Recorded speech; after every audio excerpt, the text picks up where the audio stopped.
This podcast is brought to you on Roku and Fire TV by Pod Nation Podcast TV. Find us on X, Facebook, Instagram, or wherever podcasts are broadcast. Download our app and never miss a show with video on demand, as well as exclusive content found only on Pod Nation TV. Hello, Kaiju Lovers. This is Nate popping in here really quick before the episode starts to let you know that for a very long time, the person I really wanted out of the long list of people who wanted to be on this was Alyssa Charpentier, a.k.a. Alyssa Goji Geek on YouTube. But unfortunately, in the time between I asked her to be on and when the episode was originally done, she decided to step down from content creation for the Godzilla fandom, and I applaud her for doing it. I understand her reasons for it, even though I don't know the full extent of it. And she has now redirected her energies toward her writing career. She just published a new book called A Maiden's Wish, which you should totally buy.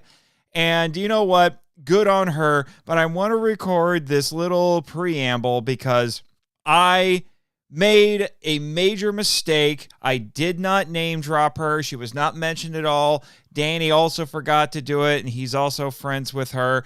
And I just felt like it was an incredible disservice to a young woman who not only has this as her favorite Godzilla movie, it is her favorite movie of all time, and she was a tremendous, wonderful voice in the Godzilla community. And Alyssa, if you're hearing this right now, and I hope you are, this episode is dedicated to you. Thank you very much.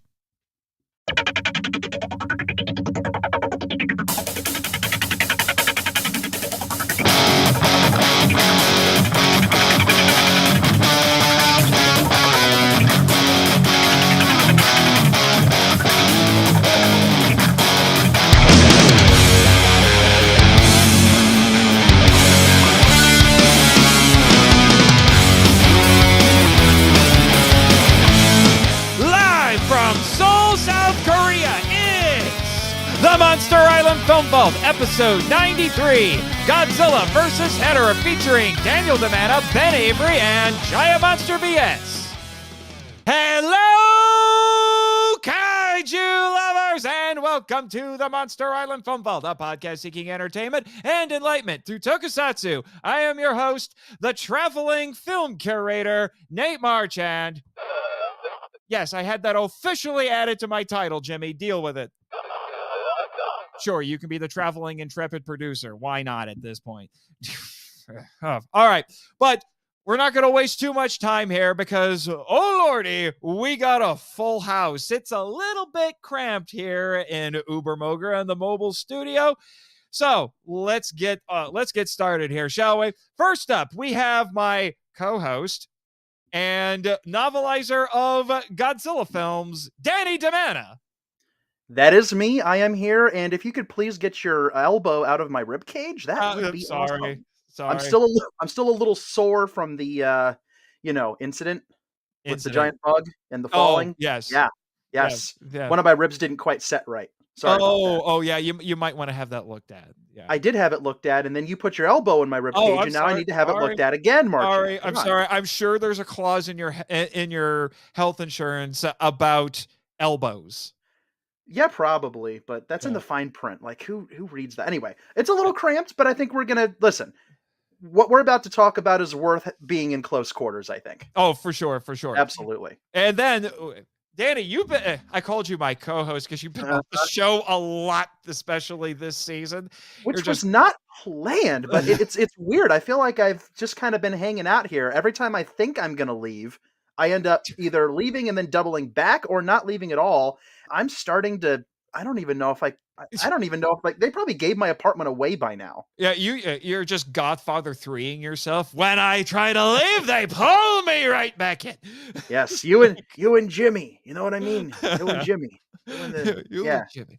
All right, and then our other guests here with us today are some returning guests, and they haven't been on the show in a hot minute. So first up, we have writer, podcaster, and monster lover, Ben Avery. Hey, Nate, how's it going? Hey, it's great seeing you again, Ben. I haven't seen you on the show since what, season 2? It was for. It's been a while. It was. I don't even remember what it was. It was a Gamera movie. It was a Showa Gamera movie. I'm trying to remember which one. I want to say Gamera versus Garishirp. No, you wish. No, you wish. No, Danny, help me. What was the one that was? I think it was the Expo 7. Was it the Expo 70 movie? It was that one. You're talking about Gamera versus Jiger. Jiger, that's right. Jiger, yeah. that's right. Yeah. So that was the last time you were on the show, Ben. It has been a minute. It has been a minute. Yeah. But you're running like a podcast empire at this point. Yeah. You got Strangers and Aliens and Welcome to From the Level Ashes, 7. You were Welcome to doing Level audio 7. dramas for a while, and now you got Up from the Ashes, and it's just like you're just a podcasting machine over here. I'm taking my time though on a lot of them, so there's a lot of podcasts, but not a lot of episodes. Let's put it that way. Yeah, and then. It's been even longer for these guys. They haven't been on since the season 1 finale. None other than the luxury basement of Kaiju podcasts, Matt and Gratton of Giant Monster BS. Nathan, what happened? You don't call me anymore. You don't return my calls. You don't look at my messages. I mean, you only brought us back because our fans harassed you. Right. Non-stop since our last visit. They said we want more. Yeah, they were like, get him on there now. I couldn't get you to message me back until now. I mean, what happened? Yeah, I mean, you think you're too big for us? Too big for your roots? Jimmy, why didn't I get their messages? Oh, really? Went to the spam folder. A likely story. See, this is what happens. You can't get good help these days. Yeah, I've never liked that guy. Jimmy, I'm having you looked into right now. Yeah. Oh, people no. coming through. We've bought your personal data. And on we're having the dark people web? look through it right now. I bet the board leaked it on there just to make a quick buck and cause me some trouble. The truth is going to come out.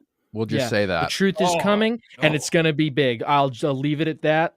Oh, no. Oh, so much dirty laundry. Oh, They're coming to get you, Jimmy. They're coming for you. Your time has come, Jimbo. Oh, you know Jimmy, what? you can't call him that anymore. Yeah, it doesn't look Don't like say that, that, dude. Oh, That is not cool, Jimmy. Oh my gosh. Okay. I'm okay. All right. It's time to start the cat wrangling. And as long as you're not dumping them in slime, it should be okay. You're making a nice transition for all of us here. Unless all of you have funny stories about how you got here, we can just move on to the subject at hand. Yeah, I know how we got here today. And we walked. Oh, that's a lot of walking. From California because I'm Amish now and I don't believe in any kind of transportation. It goes against my beliefs. So we walked here, and I'm too poor to afford a horse and buggy because being Amish does not pay. No, actually, that is false. Being Amish, they're some of the most wealthy people in my community. So, they have a lot of wealth, my friend. Well, a lot of that's generational, It is, yeah. It's passed down. I'm new Amish. When you convert, there's old Amish and there's new Amish. It's exclusionary. They like to exclude the new guys. Yeah, sort of a rite of passage. And I walked with him, because I didn't want to drive and leave him there. And I used the exercise. I actually lost 50 pounds coming over here. Congratulations, you look great. Yes, thank you. You look wonderful. Thank you. And then Danny, you just never left. Well, I took a slight detour, but basically since I knew I was going to be coming back, like we were talking about before, I've just kind of been chilling. I've been seeing the sights. I managed to get the Pteranodon bot fixed up, which was nice. Oh, good. Yeah, I mean, it's been kind of in working order, but I had Jimmy give it some final prep, so it's finally, there's no duct tape on it anymore, which is nice. Excellent.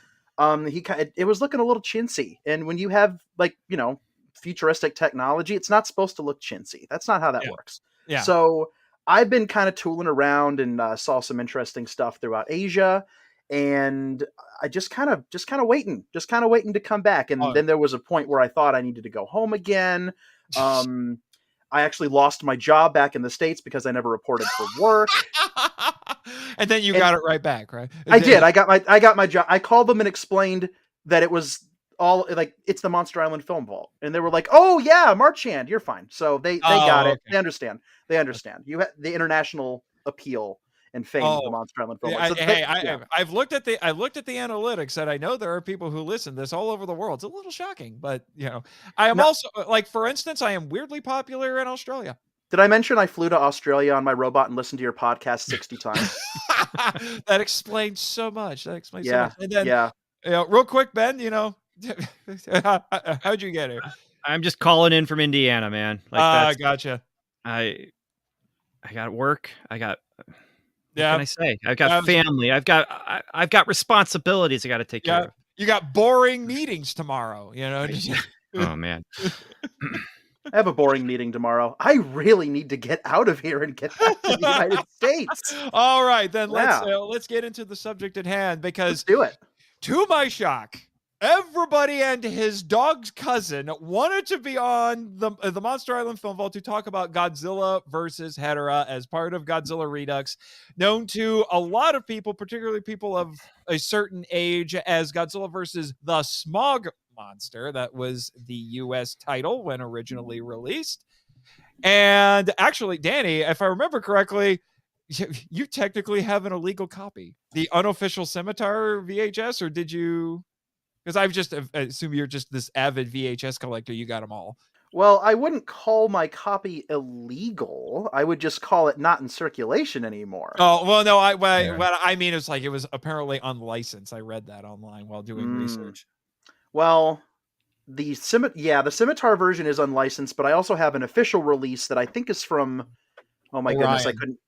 Yes, Orion. And Orion did, I believe, officially license that version. So I have both tapes. So I do have a legal one. So And anybody out there, if you still have that, or if you're crazy like Danny, and you have that Scimitar, keep it, because that is those are the only official. Well, okay, there's a really horrible DVD from Canada on double bill with Godzilla vs. Megalon that I thought about getting for the Film Vault for a hot minute, and then I saw the reviews. I'm like, nope. No. And there are HD reconstructions out there as well, if you want to see it in like good Japanese HD quality with the dub. But I mean, the original dub is, we'll probably touch on this as we go, but there are two dubs for the film, and one of them, the original one, the AIP one, is effectively like lost media. It's not lost. You can find it, but it's no longer in circulation. It has not been for years. And that is the original Smog Monster version of the film, the one with the English language version of the theme song, all that good stuff. So if you have that tape, for God's sake, keep it. It's a piece of history. And it costs a pretty penny. Mm-hmm. I paid $50 for one of mine. That's about as much as I was willing to go on that. And there aren't a lot, like that. The film didn't get a lot of VHS releases at all, honestly, in the United States. I didn't even know about the Scimitar release until you made me aware of it. I just thought it was Orion. Yeah, Orion did one, and then Scimitar did an early batch of some of the AIP stuff before they ended up getting the Saperstein package of films that Classic Media eventually got. This is off topic, but it's fascinating. I know. Yes. But speaking of that, Danny, because this, I feel like I'm giving you a challenge by saying this, because all of you here and anybody listening knows that this is something. So, Danny, as the official unofficial novelizer of Godzilla films, try explaining what happens in this movie. Wow. All right. This is the moment I've been preparing for my entire life. Here we go. Let's do it. There's a monster in it, and then it fights another monster. Okay, for real. So, this is a film that absolutely could have come from only one brain. And we're going to get into that brain a little bit later, but here we go. Here's the plot of this film as best as I can possibly boil it down to a few sentences. I'm going to try to keep this short. So, Japan, 1971. It's freaking gross. How gross? Incredibly gross. People are dying gross. It is slimy. It is full of garbage. There's so much smoke. Dear God, there's so much smoke. And what happens when you put smoke up into the sky and sludge into the water. Monsters! That's what happens. You get monsters. You get lots of them. And what happens when you get a lot of them? They start combining, as they are oft wont to do. So all these tiny little critters start combining. Little tiny tadpoles become large tadpoles. Even larger tadpoles become giant tadpoles. Those tadpoles start flying. Dear God, they start spraying mist that takes the skin off of people. Dear God, cats die. A baby sinks into slime. Skeletons dance at one point. And then Godzilla shows up. And he beats the crap out of him. And then he gets the crap beaten out of him. There's a little boy who has weird psychic premonitions. There's a scientist who doesn't have an eye patch, but one eye is covered. Sounds familiar. There are a lot of fish. There are fish tanks. There are fish head people. A guy trips. There's a woman in body paint. There's a weird disco scene. Did I mention the dancing skeletons? And then, of course, there's Mount Fuji. How are they playing those guitars without plugging them into amps? Who knows? Who are those old guys? I'll explain later. And then a big fight happens. Again. And then Godzilla flippin' flies. And then Hedorah loses, and the movie ends. And I have a headache, but it's a good kind of headache. Oh, really? Because Godzilla vs. Hedorah is awesome. And you can take that to the bank.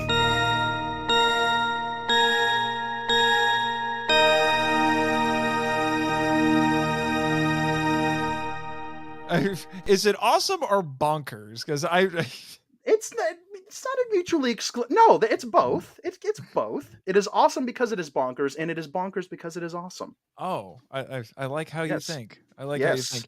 But Yes, I'm not sure what I just said. I need a drink of water. well, there's a lot of context to get into with this, because this was a massive shift here. We are now into the 70s era of the Showa series, and things are really different. And I've actually been looking forward to this because it was popular for a long time to hate on the 70s Godzilla films, with the possible exception of Terror. Kinda. But the more I looked into it, the more I realized even Godzilla vs. Megalon has some really interesting things about it. And this one arguably has the most interesting things to it, because there's no Godzilla film like this. No, there's no movie like this. Yeah, this was a one and done time thing. This was directed by Yoshimitsu Banno, who also co-wrote the screenplay. And I mean, this guy had studied art when he was in college. He cut his teeth working with Kurosawa, and then made it was an educational film, correct, Danny, for Expo 70. It's called The Birth of the Japanese Islands, and it impressed everybody at Toho. So Tanaka, the producer, said, "Hey, make a Godzilla movie," not knowing what he was getting.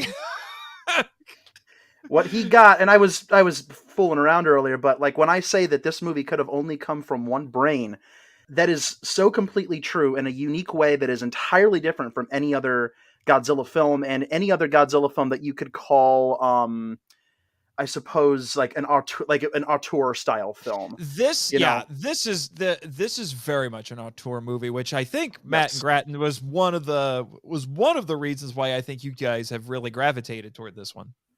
Yes. Yeah, for sure. Yeah, I was talking with some other people. Elijah Thomas, I don't know if you guys know who that is. Never heard of him. Yeah, we know that guy. He's sort of like a Godzilla super fan, like a Matt Frank type guy. We were talking about how many Godzilla movies could be called auteur movies, and mainly who qualifies as like an auteur director who has touched Godzilla. And we said maybe 4-ish auteur directors, you could argue. I mean, auteur is a term that gets thrown around a lot, and I think it's really, I don't know if this is like a wild take. I don't know if being an auteur was technically even possible until certain technologies came about. But yes, I'd argue. I've heard a lot of. I'm sorry. I've heard a lot of people argue that Hitchcock was the first one to really bring the auteur director, to the forefront. I could talk about Hitchcock for a long time. Yeah. I know a lot about Hitchcock, and I love Alfred Hitchcock. I don't know if I'd say that about There's maybe some silent people that you could, if you really want to, get That doesn't matter. We're talking about Godzilla. But anyway, Yeah. Hitchcock liked to offload. He liked to find talented people and offload responsibilities to them, and I think that goes a little bit against what an auteur is. But Okay. as far as this movie, yes, it's very clear that one person had a lot of ideas and willed them into existence in a way that does not manifest in any Godzilla before, and not really any Godzilla movie since.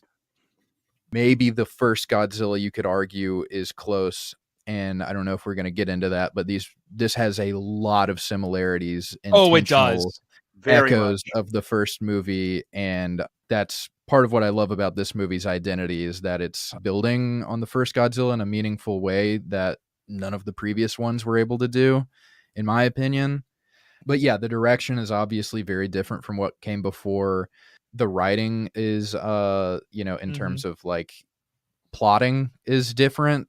I'd also like to talk about Takeshi Kimura if we get to that. We do. Oh, I was actually about to say we should talk about Takeshi Kimura with this, and it's a particular interest to Danny and I. We did a presentation on the two of them, and I know you guys recently did an episode with Elijah talking even more about it, and that episode was very enlightening for me. I was learning some new information from that I was surprised I was unfamiliar with. But although he's credited in this as Kaoru Mabuchi, and this is the thing, I still can't make heads or tails of this. I don't know if you heard that episode, Danny, but there's now apparently some information out there that would lead people to believe that the names are actually flip-flopped, that Kaoru Mabuchi's his real name, and Takeshi Kimura was the pseudonym. So now I don't know what's going on anymore. That's going to require more research and a lot more translating and a lot more vetting of sources to make sure that it's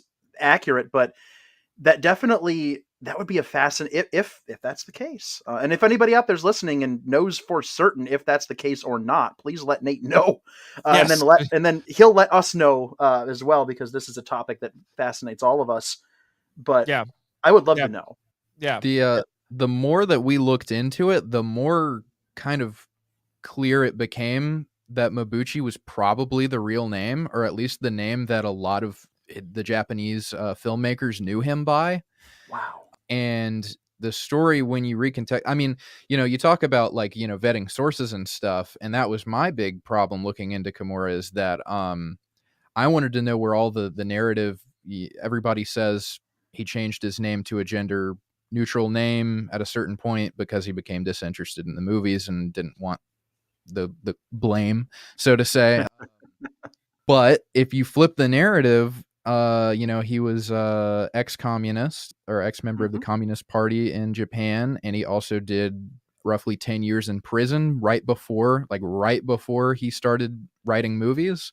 Yep. So it would make more sense if straight out of prison he took the pen name and then later went back to his original name. Wow. And that sort of has cleared things up for me, but still, yeah, there's a lot of information we have no idea about. Yeah. He became a little bit of a hyperfixation for me. Isn't this stuff awesome? Yeah. Isn't this stuff cool to think about? Yeah. Ben, do you know who we're talking about, right? I do not actually know. Okay.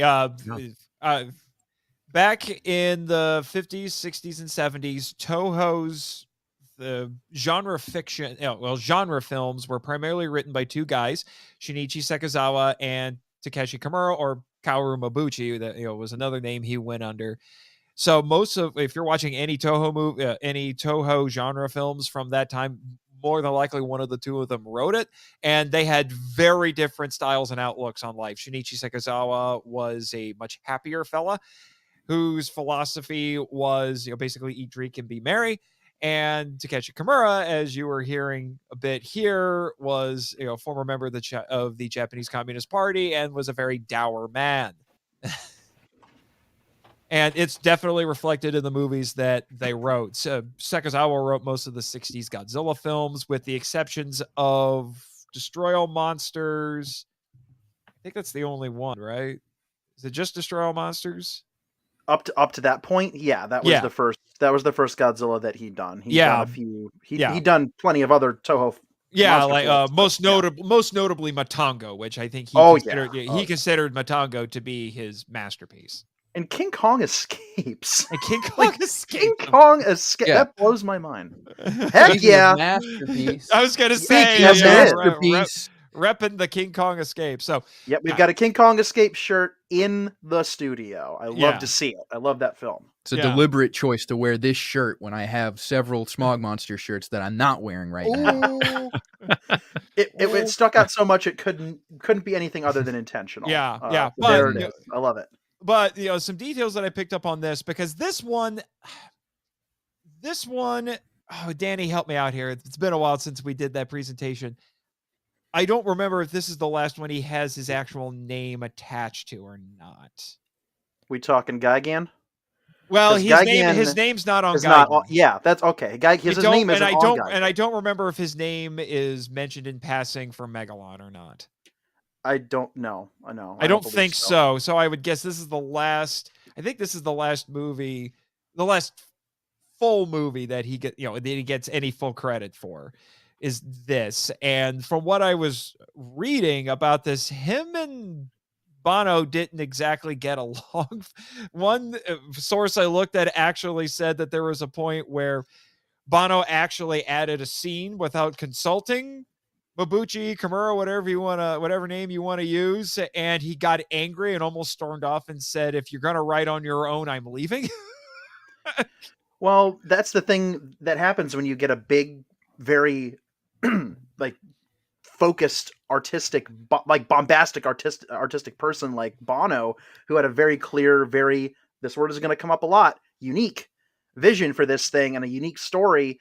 And he went into Kimura / Mabuchi's work and tweaked it because it was his story in his head. Like, this is my story. And so he tweaked things. And this is something that we've talked about, not on cast, I don't believe, Nate, but just like off and on, that this was around the period where you could really tell that it was only going to take one or two more people stepping on his work for Kimura to say, "Screw it, I'm done, no more."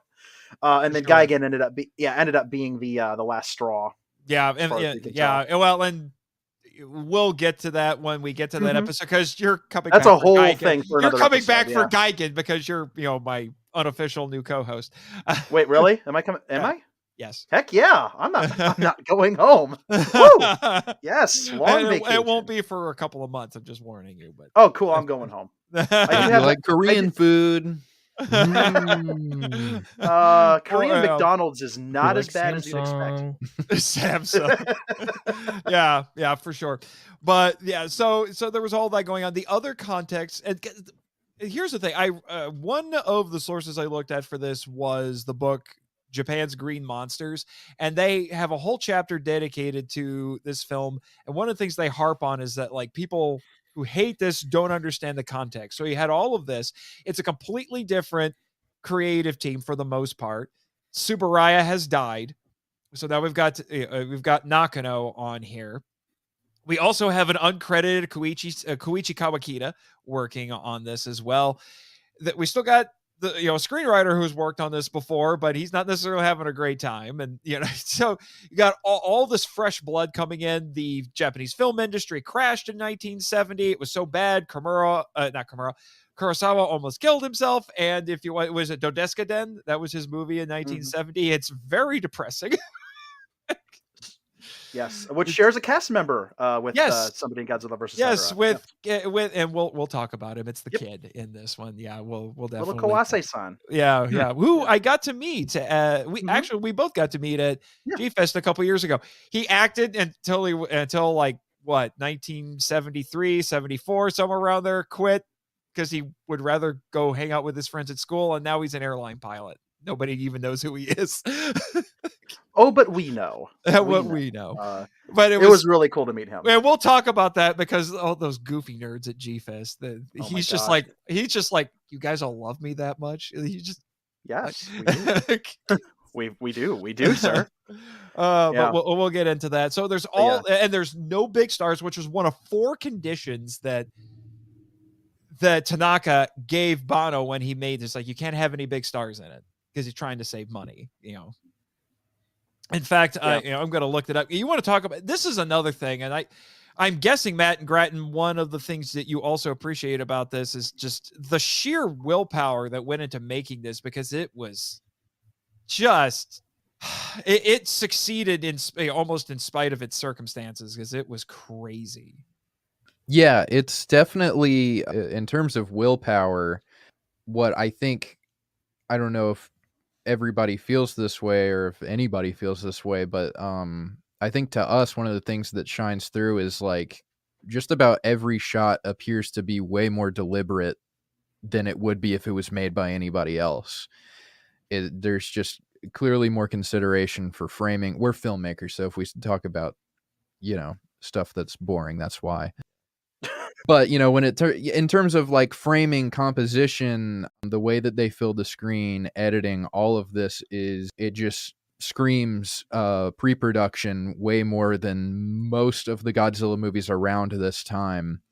You could argue that, Godzilla's Revenge shares a little bit of that, but I think as a whole package, it sort of falls apart in comparison with Godzilla versus Hedorah, which I think is really...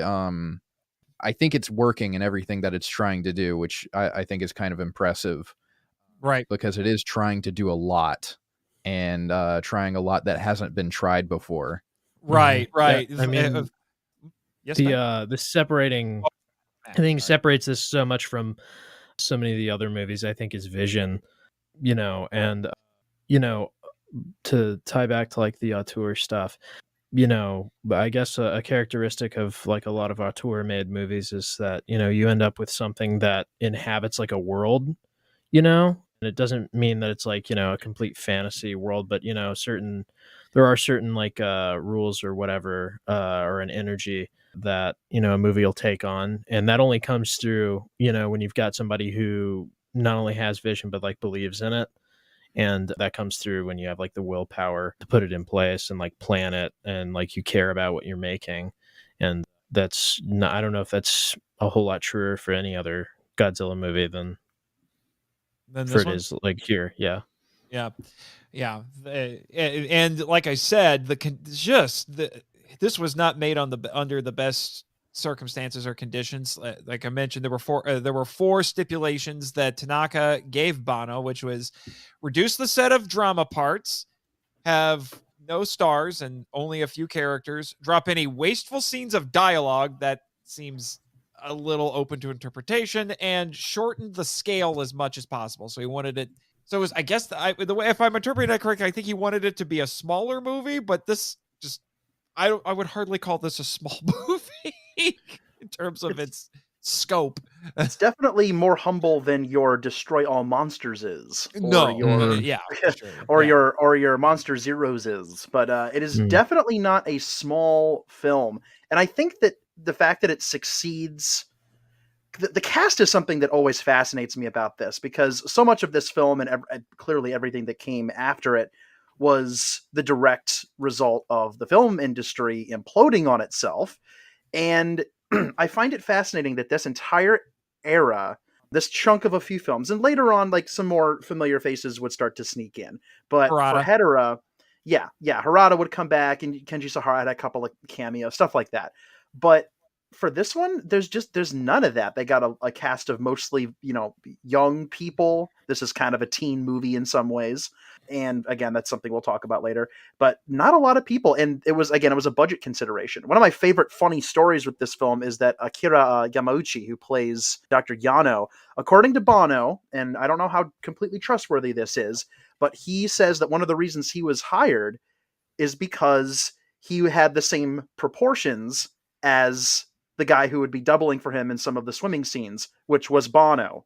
So I don't know if that's completely true or not, but Banno says one of the reasons he was hired is because they had similar physiques in the wetsuits. Yeah. And so if they needed a swimming double, he could get in and do it. Yeah, I saw that in a couple of places, which that seems much more reasonable than the other crazy story attached to this, which has to do with a certain suit actor and appendicitis. Oh, good Lord. That story will never die. Which we'll get to that. We'll get there.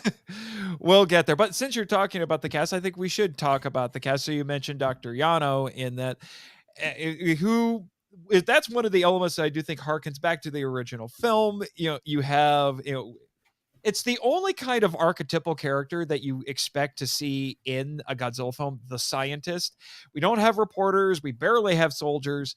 This is very anti-Sekizawa. Sekizawa was the guy who loved having the reporters, especially.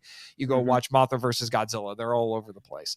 They're our protagonists there. And, so we only get him, and he ends up being a one-eyed scientist, not with an eye patch, but with bandages on his face. Surrounded by fish. Like, I'm telling you. That's a lot of fish. Oh, for God's sake. And I set him up for it, too. I have no one to blame but myself on this one. I don't. But yeah, there's a lot of, and this is, Gratton, you were getting into this a little bit, the ties in terms of some of the visual storytelling, and there's so much 54 going on here with the fish imagery and the one-eyed scientist, and then thematically there's a lot going on that's tied to it, but we'll get there later. We're talking about the cast, but he's good. I like him in the role. I like his character. I think he feels like he demonstrates the right amount of like kind of shell-shockedness. I think it's not a particularly like compelling performance. It's not on the same level as Harada, as Sarazawa, certainly not even close, but it wasn't trying to be. So I don't see any real reason to compare the two other than, hey, missing eye and fish. But he's good. I do like him in the role. Yeah. And then the other big one that we should mention, because he's in the movie a lot, is here, and you hinted at him already, but Hiroyuki Kawase as Ken Yano. Yes, we literally have a Kenny named Ken. There it is. It's a complete accident, obviously, because this is way before the joke was made. It was 20 years before the joke was made, but still, it's funny.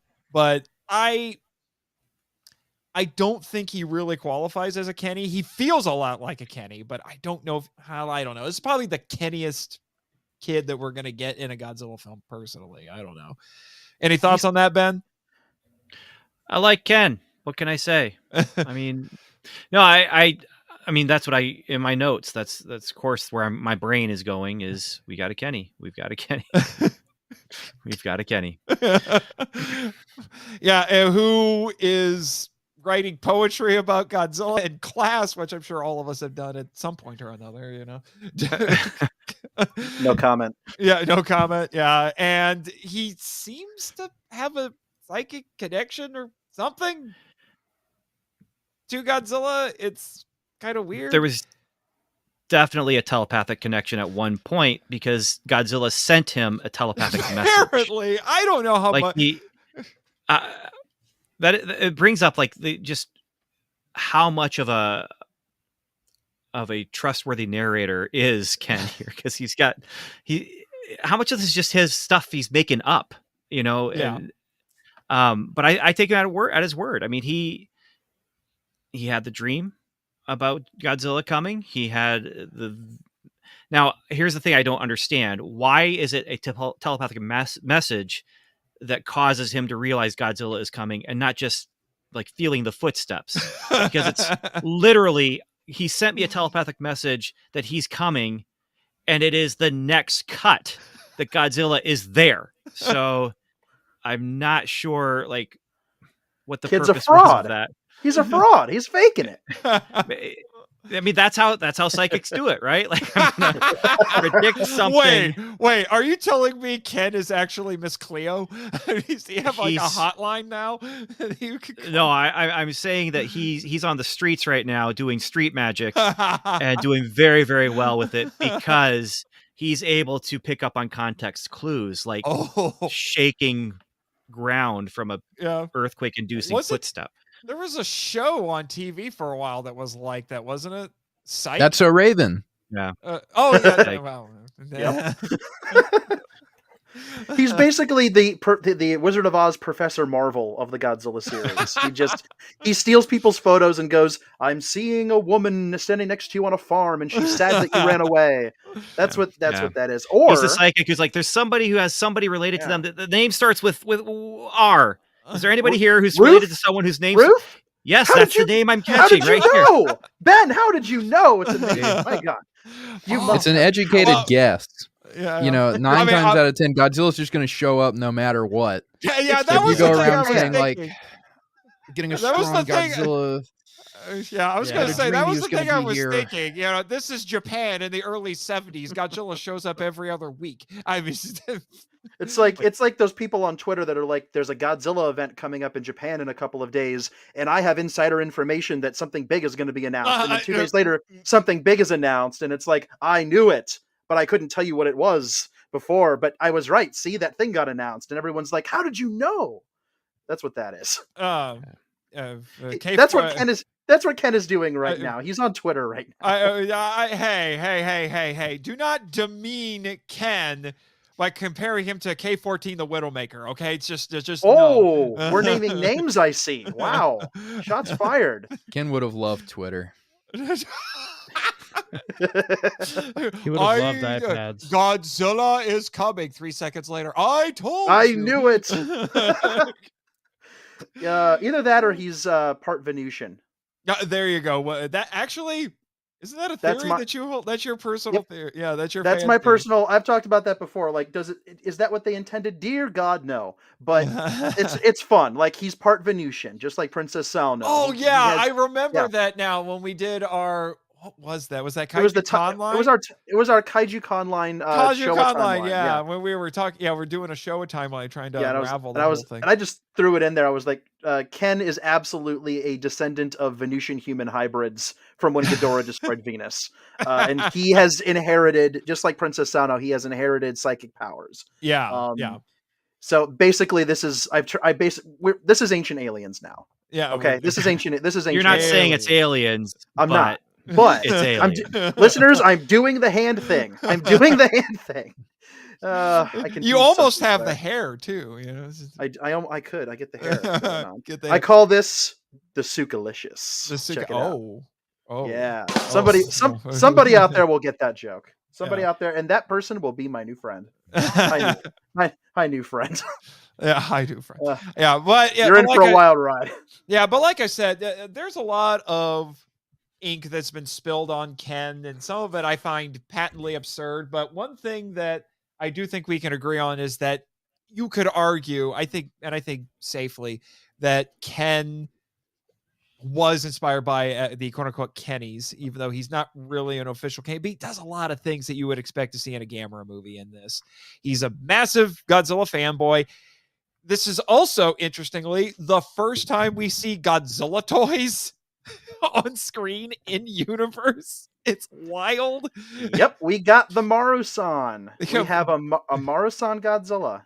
That infamously is slid down a slide into mud. Which the dorks at G-Fest had Kawase do, and he just looked so baffled about why people were weirdly excited by this. So I'm going to set the scene for people who A, don't know what the heck we're talking about, and B, weren't there, or C, all of the above. So if you've seen Godzilla vs. Hedorah, like especially if you saw it as a child, this scene hit me big as a child because it was the first time I was ever aware of there being Godzilla toys that existed. And I was like, my God. And it's in the movie.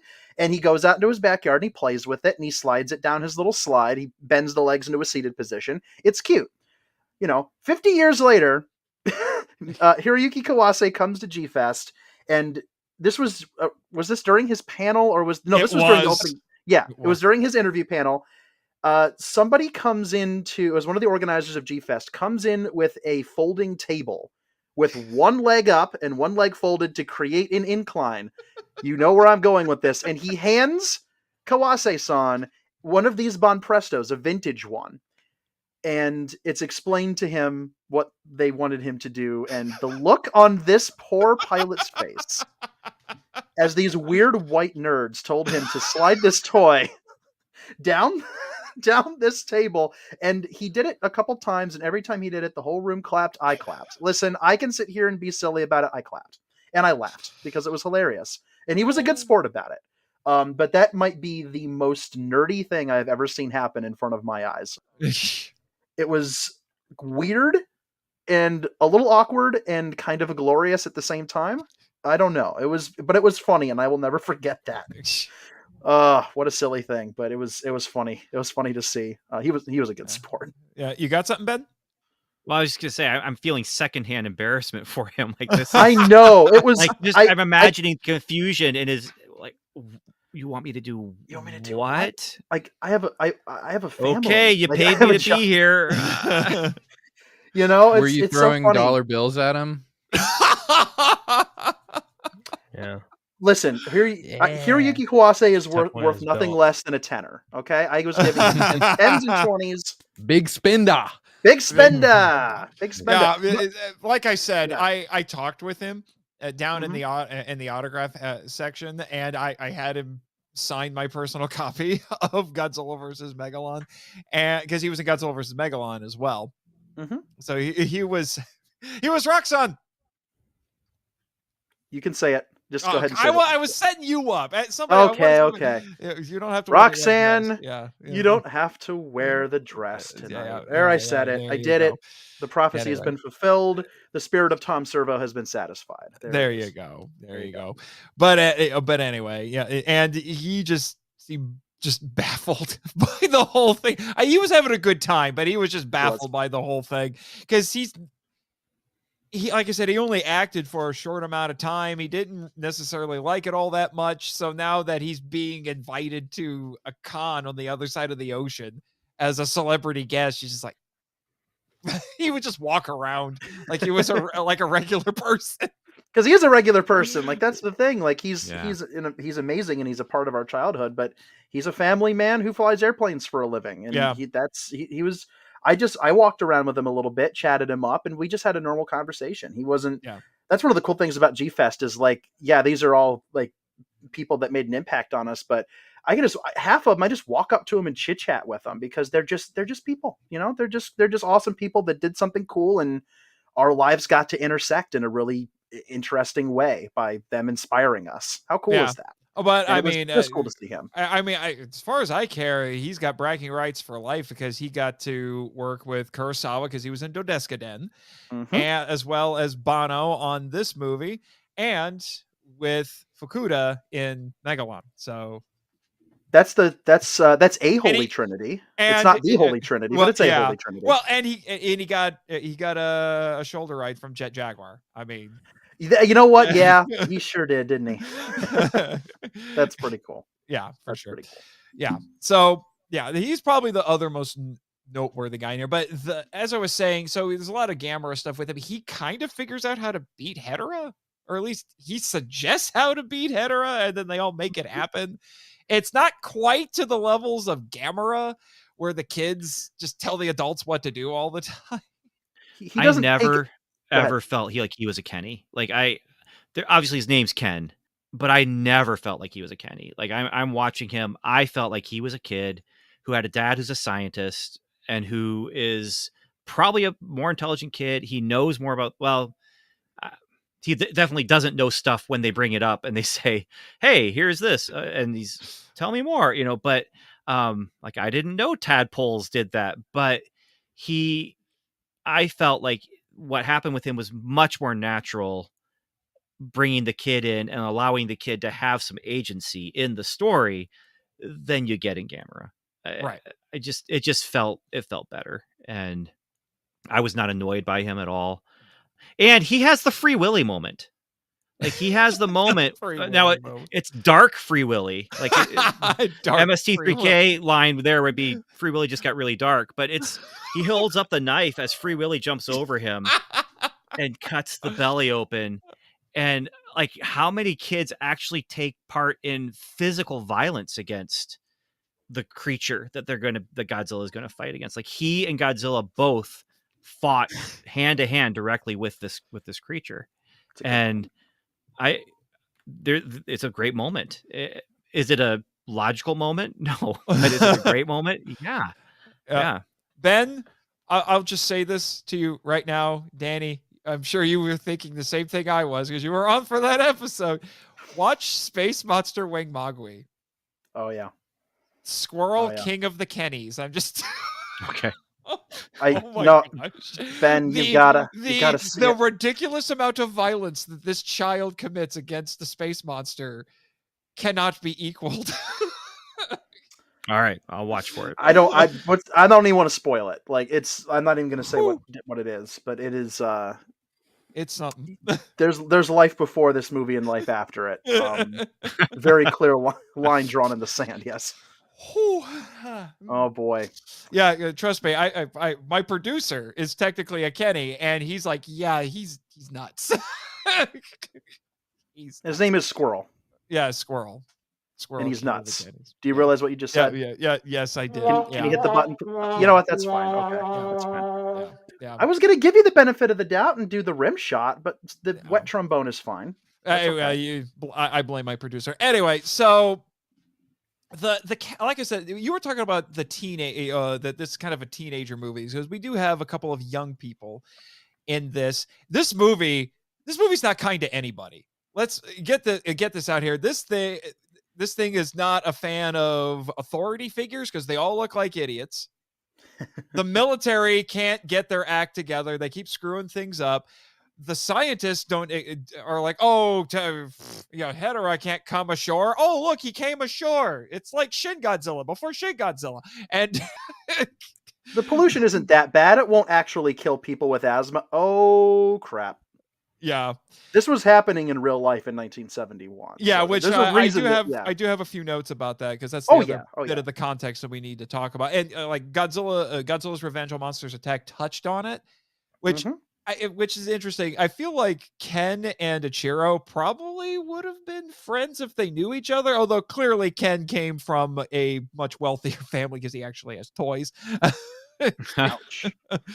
That's just what one of my sources, I think was Cal. I think Callet brought that up actually. Ken Ken came from a more moneyed family. The Yanos have a nice house in the Suruga Bay area at the bottom of Mount Fuji.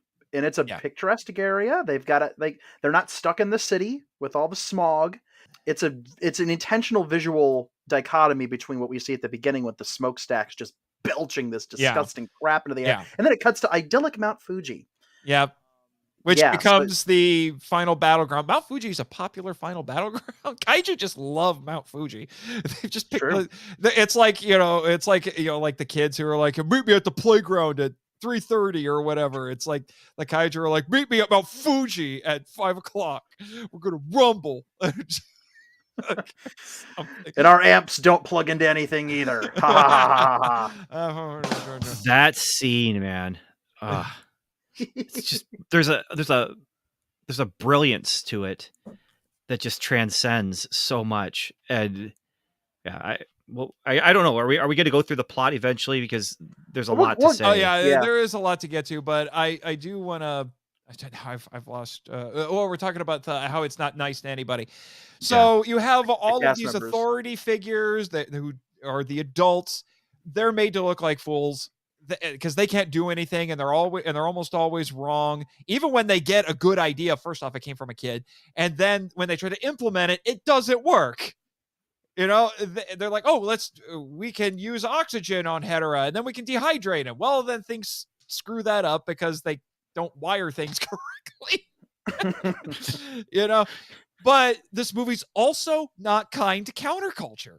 The infamous Japanese hippies, that's what people always say about this. They're made to look like fools too. Yeah. It leans into at least they're the good culture. Looking. At least you're sexy. I mean, I can't remember that actress's name now. She also sings the theme song. She was a singer as well. Trying to find her name here. Well, you had something, Ben? I was gonna say, I don't know if I would call them. Oh, Keiko Marai. That was her name. Keiko Mari. Keiko Mari, yeah.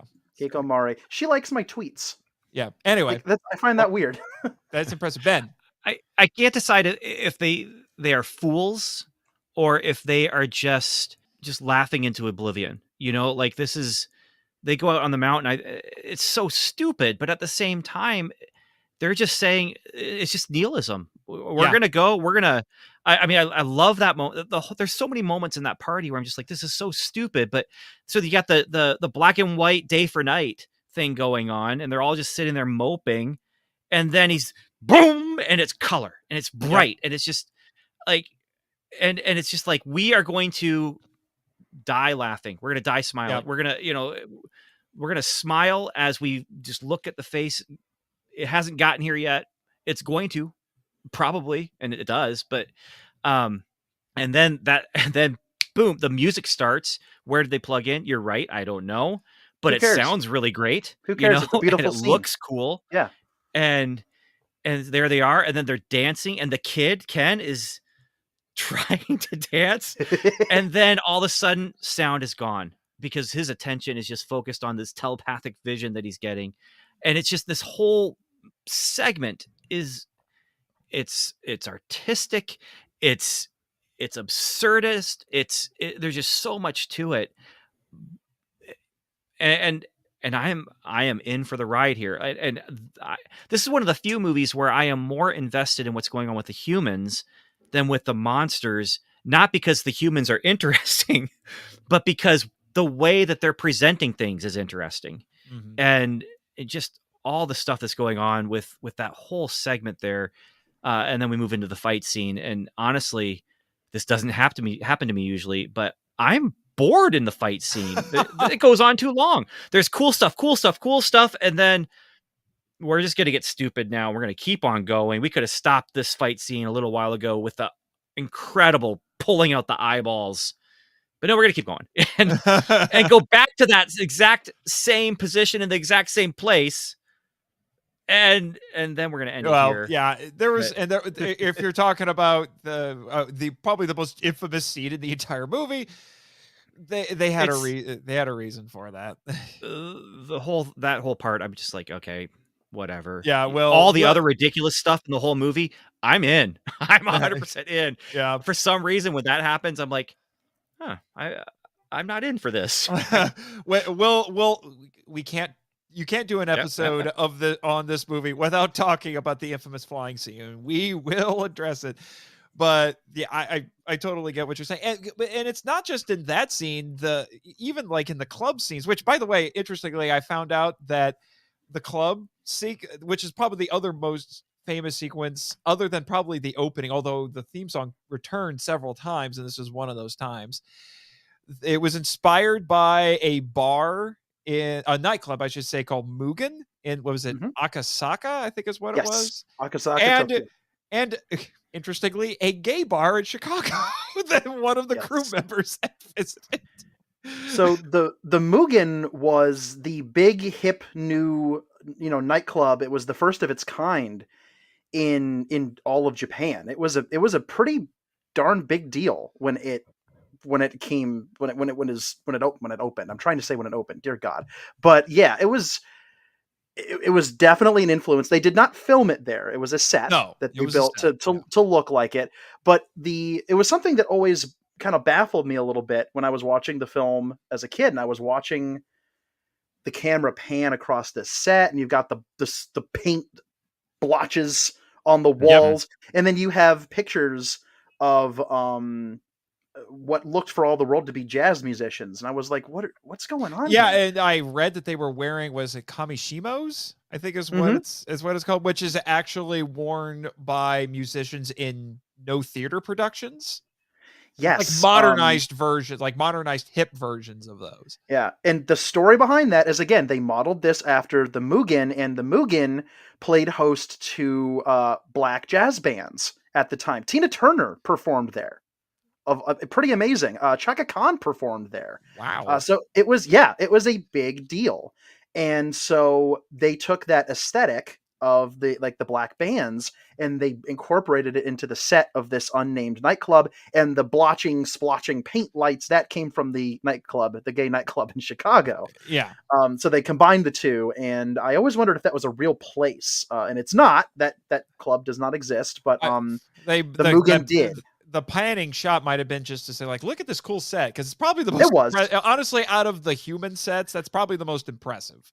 Mm-hmm. And Keiko Mari's up there in her spandex. Not because when I was a kid, and I think a lot of people fell for this because of the crappy transfers. It looked like body paint. It looked for all the world like she was mostly nude with body paint. It's not at all. She's got a body stocking on, but Yeah. most of it's skin colored. So Yeah. it there it is, and then her boyfriend down there is tripping. Yeah, we don't know what he's tripping on. Oh, he LSD, But he's 100% definitely, it's LSD. probably LSD, but yeah, he's Uh-huh. tripping on something. So even Yeah. there, and what's the context of that? They're partying while there's a kaiju fight going on and people are dying. And they don't realize what is really going on because the music is loud and they don't know what's going on until, in very blob style, a bit of Hedorah, floats down the stairs and nearly gets into the club, nearly gets on the floor. And, we're just left wondering if Hedorah can dance. And, and then it just retracts. And then we have this leaves behind a kitten. And leaves behind a cat. Yeah. Poor cat. I will never forget this. When I first discovered this movie as a kid at a mom and pop, I remember exactly where it was. It was a mom and pop video store. I had never seen this movie anywhere else. The cover art from the Orion VHS was striking, and I saw it okay, I've not seen this one. I got to see it. And I will never forget, my mom was watching a bit of it with me, and you see the shot of the cat, and he goes, meow, and my mom's like, oh, poor kitty. It is permanently etched in my brain. Yeah.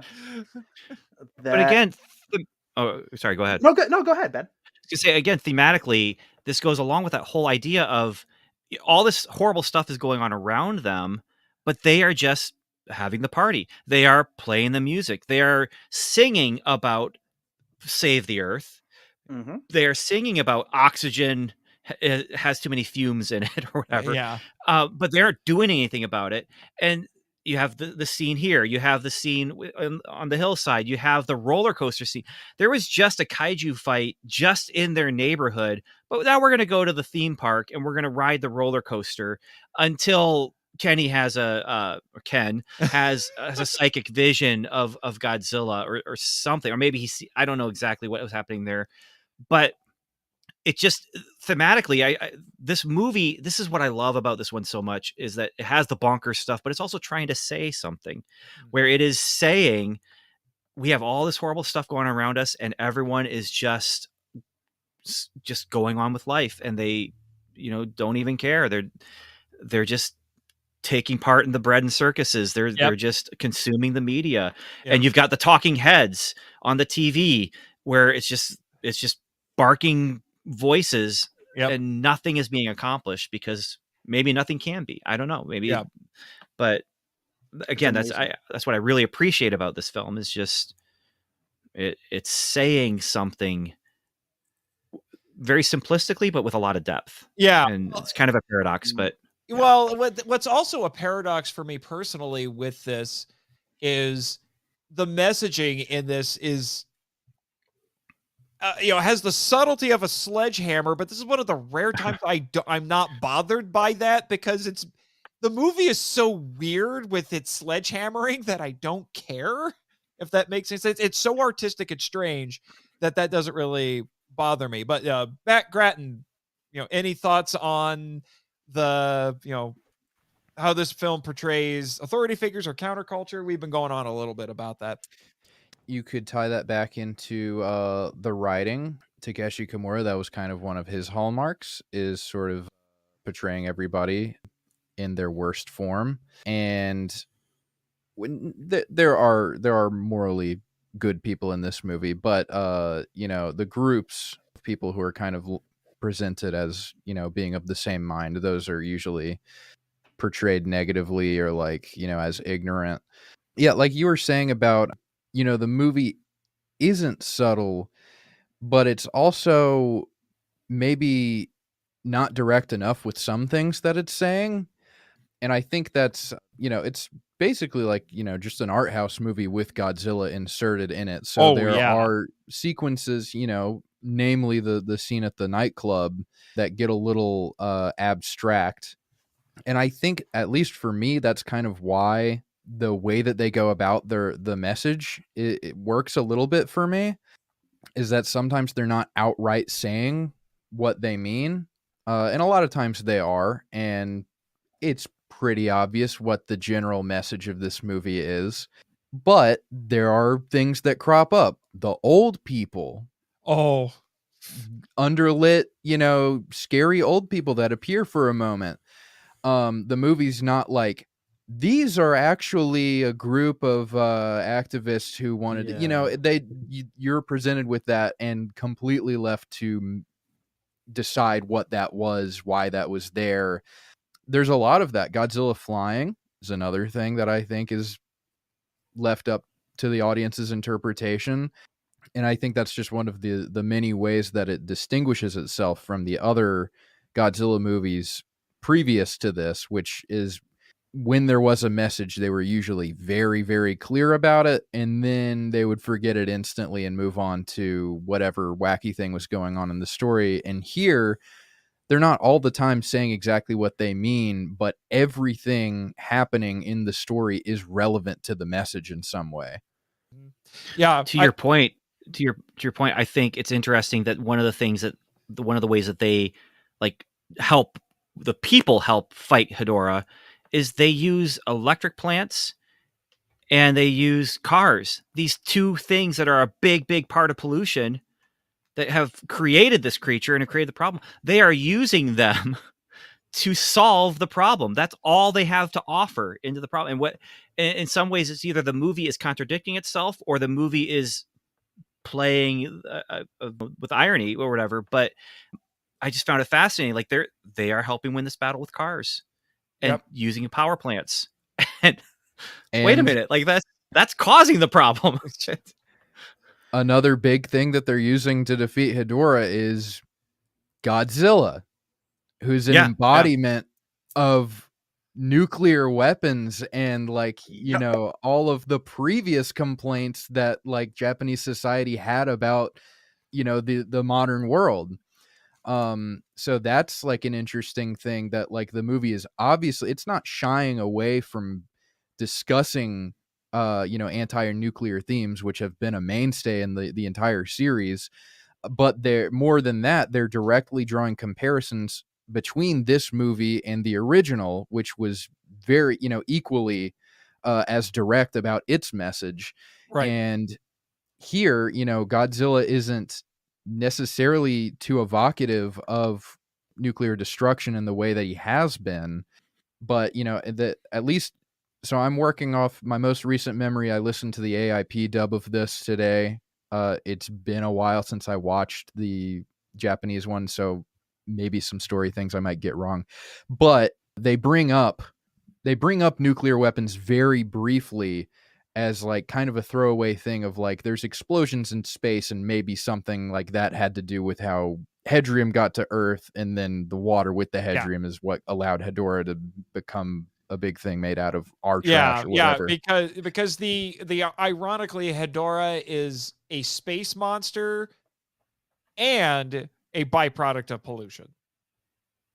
Which is, it's weird. That's the strangest thing to me is that the film kind of goes out of its way to offload some of the responsibility, which is maybe the biggest difference between this and the original. Is in the original it was entirely man's fault, more so than they weren't even necessarily blaming the United States like they probably should have been. It was directed at humanity is wrong for having used nuclear weapons.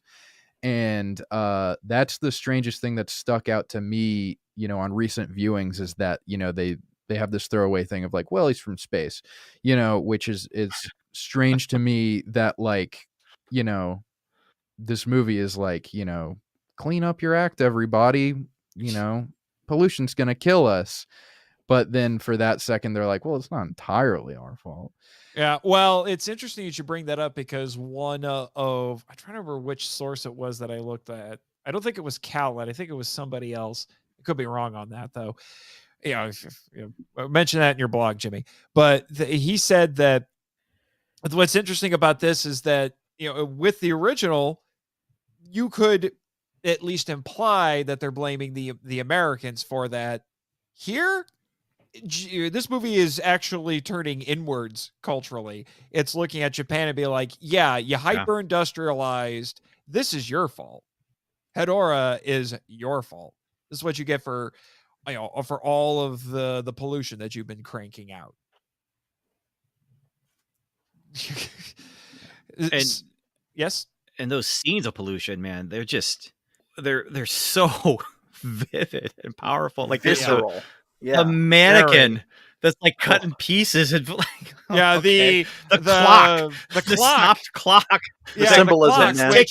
which you could interpret as one of my sources put it as the film saying time is running out. Yeah, definitely no. 100%. I think, yeah, and you have the gong too. I mean that clock. I used to have a clock just like that on our wall, but it's ticking. It's not doing anything, but it's ticking, and the gong, and then let's get on with the show. Let's start with the movie. And that whole segment there where she's singing the song and you got the pollution and it's awful. I mean, they're definitely saying something. Yeah, for sure. And I gotta say, as as a first Godzilla film for Teruyoshi Nakano, those pollution scenes, man, that's not what Nakano became known for, and it's kind of interesting seeing him do this. He became known for his pyrotechnics. He liked to blow things up. He did. And he gets an opportunity to do a few good zappy things here, but nothing on the scale of what he would do later on. There are certainly no flaming Gigan or oil refineries or terror of Mechagodzilla streets being lifted up. No submersion of Japan. Yeah, Japan Which does not special sink. effects so good. Toho stole from it for years. There's stock footage from that in freaking Final Wars, man. Like it's they just kept using it because it was that good. They kept using it, but it's interesting that we were touching on this, but because Khaled brought this up by saying that Hedorah represents all that is wrong with modern society. But he is defeated by Godzilla, who also represents all that is wrong with modern society, using human technology, which also represents all that is wrong with modern society. Well, if you think about it, it's kind of a similar thing with the original Godzilla. The mankind's hubris that invents, nuclear energy births Godzilla. And then in order to get rid of him, we have to create something even crazier, or one guy does. The only difference being that by the end of that film, the monster is gone. The even worse weapon is gone, but the inevitability of the monster's return is built in. It's cooked in. Godzilla is inevitable. More monsters will rise. And hey, look what happens. Yeah. And in this one, Godzilla is, if you combine him with the electrodes, you basically get this film's version of the oxygen destroyer in a weird way, but it's going after Hedorah instead. Even though what they're doing is using oxygen to destroy something else. Yeah, I mean they are using oxygen bombs in this film at one point to get rid of him. And my God, since we talked about for just a second the visual effects, we do need to mention some of the other crazy effects here, just to kind of piggyback off of that. Specifically, I'm thinking about melting humans. Oh my gosh, this has the most gruesome human casualties since the original movie, and honestly, it might be the most gruesome human casualties in the entire franchise. It's pretty gnarly, and you know what gets me is definitely the scenes of the human faces turning those crazy colors, and then they start to melt. But it's that kind of like somebody rubbing their wet thumb on a balloon sound that happens almost over it. It's not part of the music. When we're talking about the music later for sure, but it's that weird kind of groaning sound as the camera pans over these dead people and the slimy skeletons. It's like this sickly sound. Yeah. And I was like, is that the sound of them dying? Like as a kid, I was like, are they doing that? Are the skeletons doing this? Yeah. It's horrific. Yeah. And this little kid sees it. One source, Ken spent years in therapy, I'm sure. But one of the sources I looked at actually argued that may have been inspired by photographs taken from Hiroshima and Nagasaki. So that's a pretty subtle, potential homage to the bombings. But I think honestly the most disturbing one, and it's disturbing if you're paying attention to the subtleties here, is the construction worker. Yes. Because he technically jumps before Hedorah gets there. Right on the ground. I would give him the benefit of the doubt that he fell. It looked like he got spooked and stumbled and fell off. I don't think he didn't like commit seppuku or anything. Like he didn't. This was not him taking himself out before the monster could get him. But his flesh was burned off before he hit the ground. Yeah, we didn't see that. That's terrifying. His skeleton has fallen apart. Like his skeleton has broken into pieces. It was not cushioned by any meat when it hit the ground. It's basically like Seventh Voyage of Sinbad when the skeleton falls off and hits the ground and just kind of shatters. But we don't see that. All we see is down he goes, and then we cut to the ground and it's a pile of slimy bones, and then we get that creepy melting top of the building, which has no sound in the Japanese version. The sound design of that thing, where it's it's scarier like that. It is. Yeah, it is. Yeah, 100%. 100%. And a weird choice, and it's always something I wondered about because the AIP dub puts music and sound effects in over that shot of the building crumbling. And I always wondered, because the version I grew up with was the international dub, the second dub that was done. That's the one that played on TV when I was growing up with these films. That's the one that's on the Kraken and Sony DVD and Blu-ray, and the Criterion. And the Criterion ported that one. No. Wait, that doesn't have the dub. Excuse me. Does it not? No, it does not. It does not. But Kraken does. The Kraken release version does. That's the in circulation version of the dub right now, not the AIP one. And that one maintains the silence during that scene. And when I was younger, I always used to think, is that like a goof? Is that a mistake? And then I got older and realized that Banno don't make mistakes like that in this movie. Like those choices are deliberate.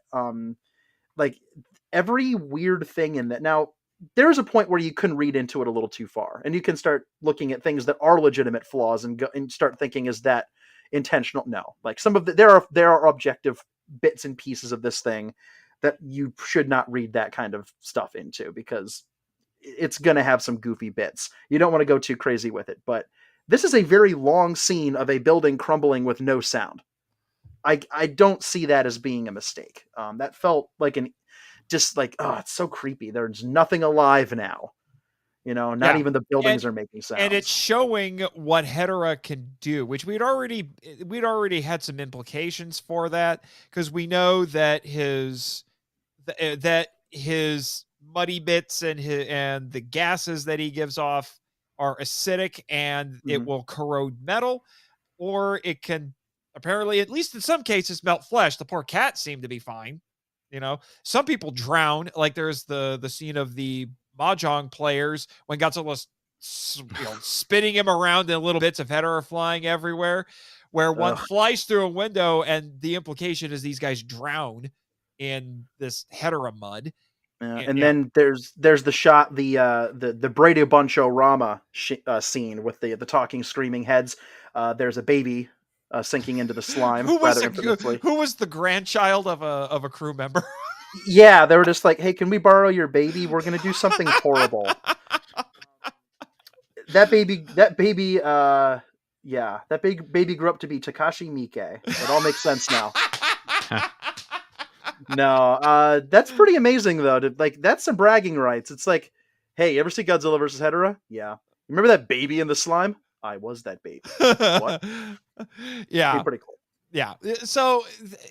And now he's going to conventions, and they're asking him to go up on the stage and stink into slime. Perfect. Yeah, can you put this diaper on? Yeah. Can you hold this? I'll give you $50 if you wear this diaper and go sit in mud. It's for the fans, man. They bring in a Hedorah cosplayer. I'm calling G-Fest right now. They have a phone number, right? Here we go. Hey, G-Fest. Hey, G-Fest. One man, one slime pit, one diaper. You will get so many people. Yeah, G-Fest, I would like to file a report. I don't think this should be happening, but the proper authorities have been alerted. Yeah. But there is a scene right after that, after the building, where you have the aerobics class with the girls' school.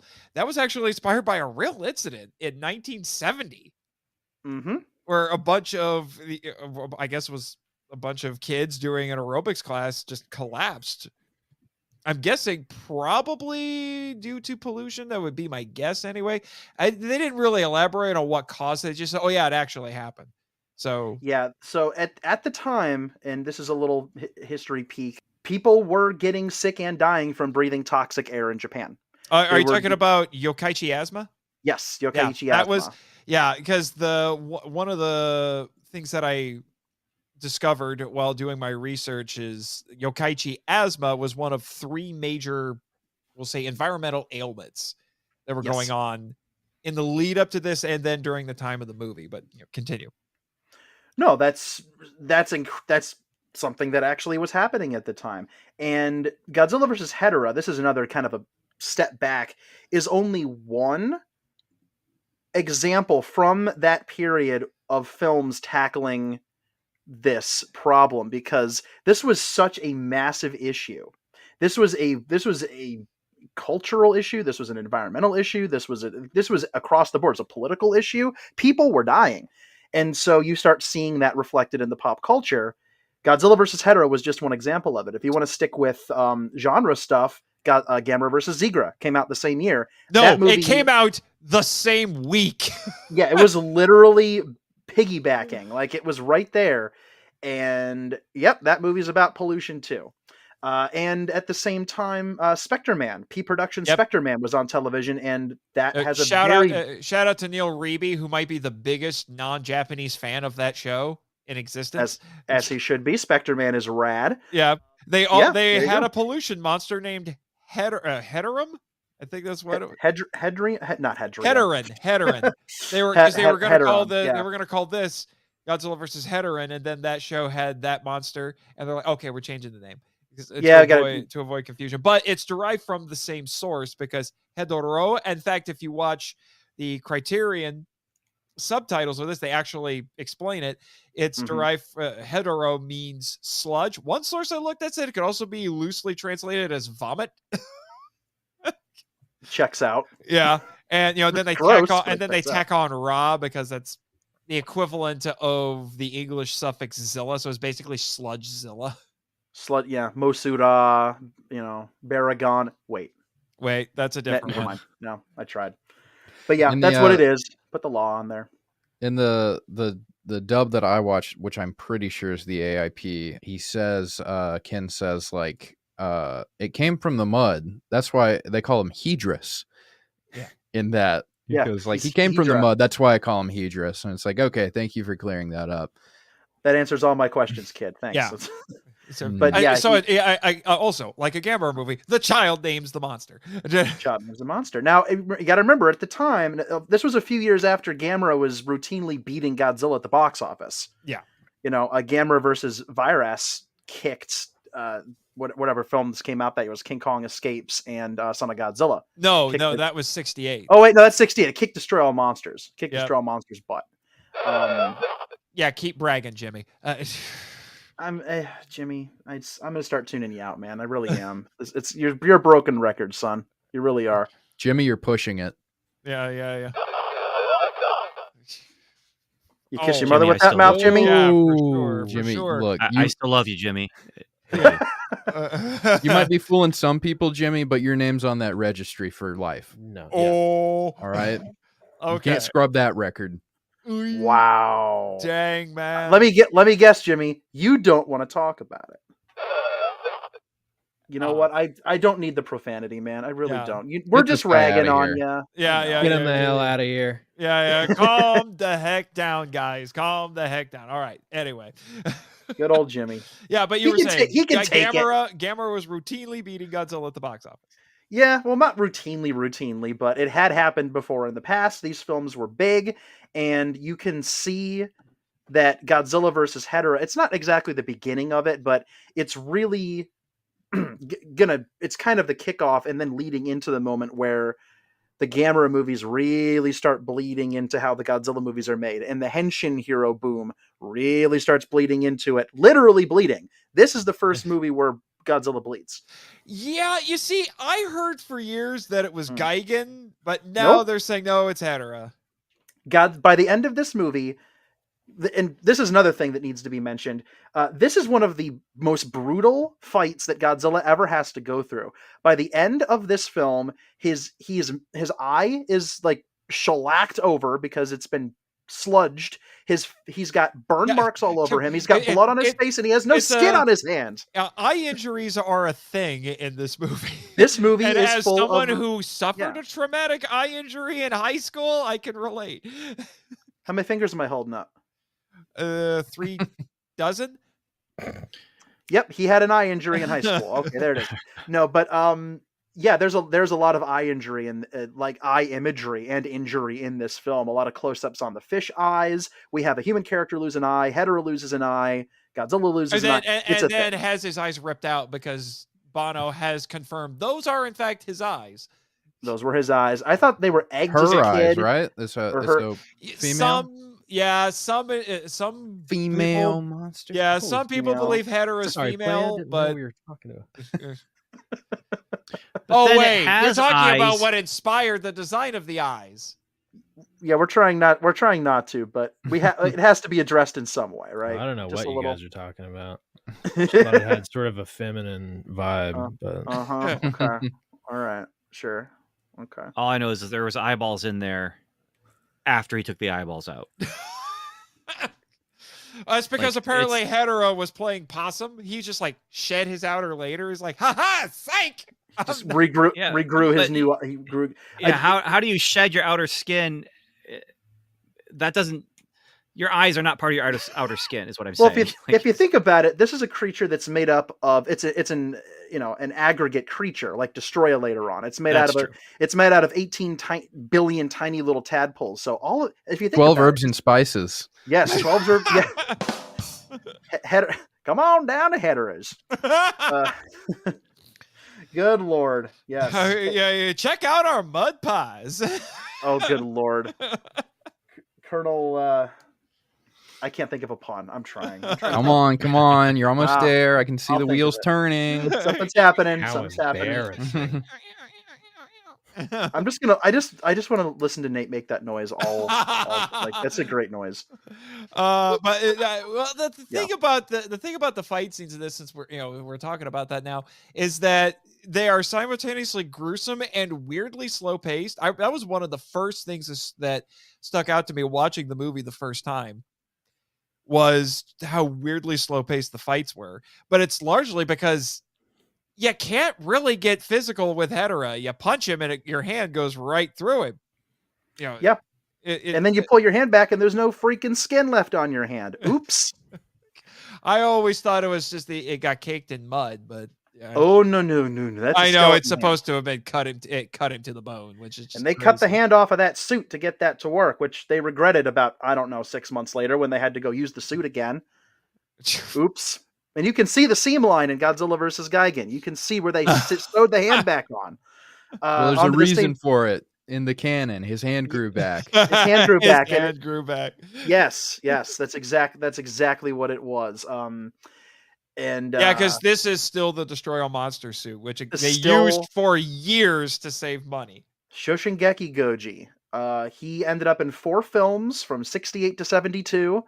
And you could really tell by the time you got to 72, especially since this film really did just wreck. Oh my gosh, the things they do to this suit and now, poor Godzilla. Now the good news, clearly one suit did not make it out of this film alive. They used a couple different suits. The Shoshingeki suit from Destroy All Monsters, this is its 3rd appearance. It goes on to make another. This was, however, the final on-screen appearance for the Monster Zero /Sea Monster Daisenso Goji suit, because that's the one they put in the slime pit. And it was unusable after that. Oh. You see it a few times. You see it jump into the water to chase Hedorah. It's in a couple of the water scenes. Yeah. But when they dumped all that sludge on it, Godzilla's short-lived mud wrestling career, it's nasty. It's nasty, and that suit was not usable afterward. That scene is weirdly surreal and disturbing. Every time I watch it, it is... Oh, there's nothing weird about it. It is directly and completely weird and disturbing. There's nothing like that in the rest of the franchise. It is so strange. And because Godzilla is made very vulnerable in this. I mean, And this is one of those shifts where he's no longer being controlled or summoned or anything. He's completely a free agent in this. So that's a one major shift. But to see him so vulnerable in this, it's crazy. We had seen him get, beat up and occasionally lose, like infamously to Mothra, but this feels different. This is the fight of his life. Yeah. That's how rad this villain is. Like, the Hedorah is such a cool creature. This is why I wanted to be on here. I mean, it's as close to a swamp monster as I'm going to get as far as Godzilla. And for those who don't know, Ben has a reputation for loving swamp monsters. That's my thing. I haven't written any, but it's happening. It'll happen someday. You would love Louisiana. I would. Full of them. But anyway, this is a very dangerous, very scary in a way that most kaiju is not to me, because it is corrosive, because it is pollution, because it is representative of something that is very real. Godzilla, represented something that is real, not something that is common as far as like nuclear explosions go. But and so you have this creature that he's punching, and he punches right through. How does he fight that? And then the fight scenes reflect that too, where they're just kind of sizing each other up. They're waiting to see, like Hedorah's like, well, okay, I'm not exactly sure how to take this guy down, but I'm going to wait him out. And Godzilla, one thing I didn't like about this was some of the suit acting, because even before he gets slimed, it looks like he's trying to wipe the slime off his face. But then after he does get slimed and he's doing that, it makes sense. But there's some weird things going on with what he's doing with his arms and his head. But they're facing off. They're sizing each other up. They're taking their time. Godzilla is thinking. He's tilting his head. He's thinking. He's tilting his head back. He's thinking, how do I fight this? And he inadvertently kills people fighting it. That's the other interesting thing, is he swings it around and kills the mahjong players. And he swings, he pushes him over on a Jeep with people in the Jeep. And just, like, there's my literal note was brutal battles that go on way too long.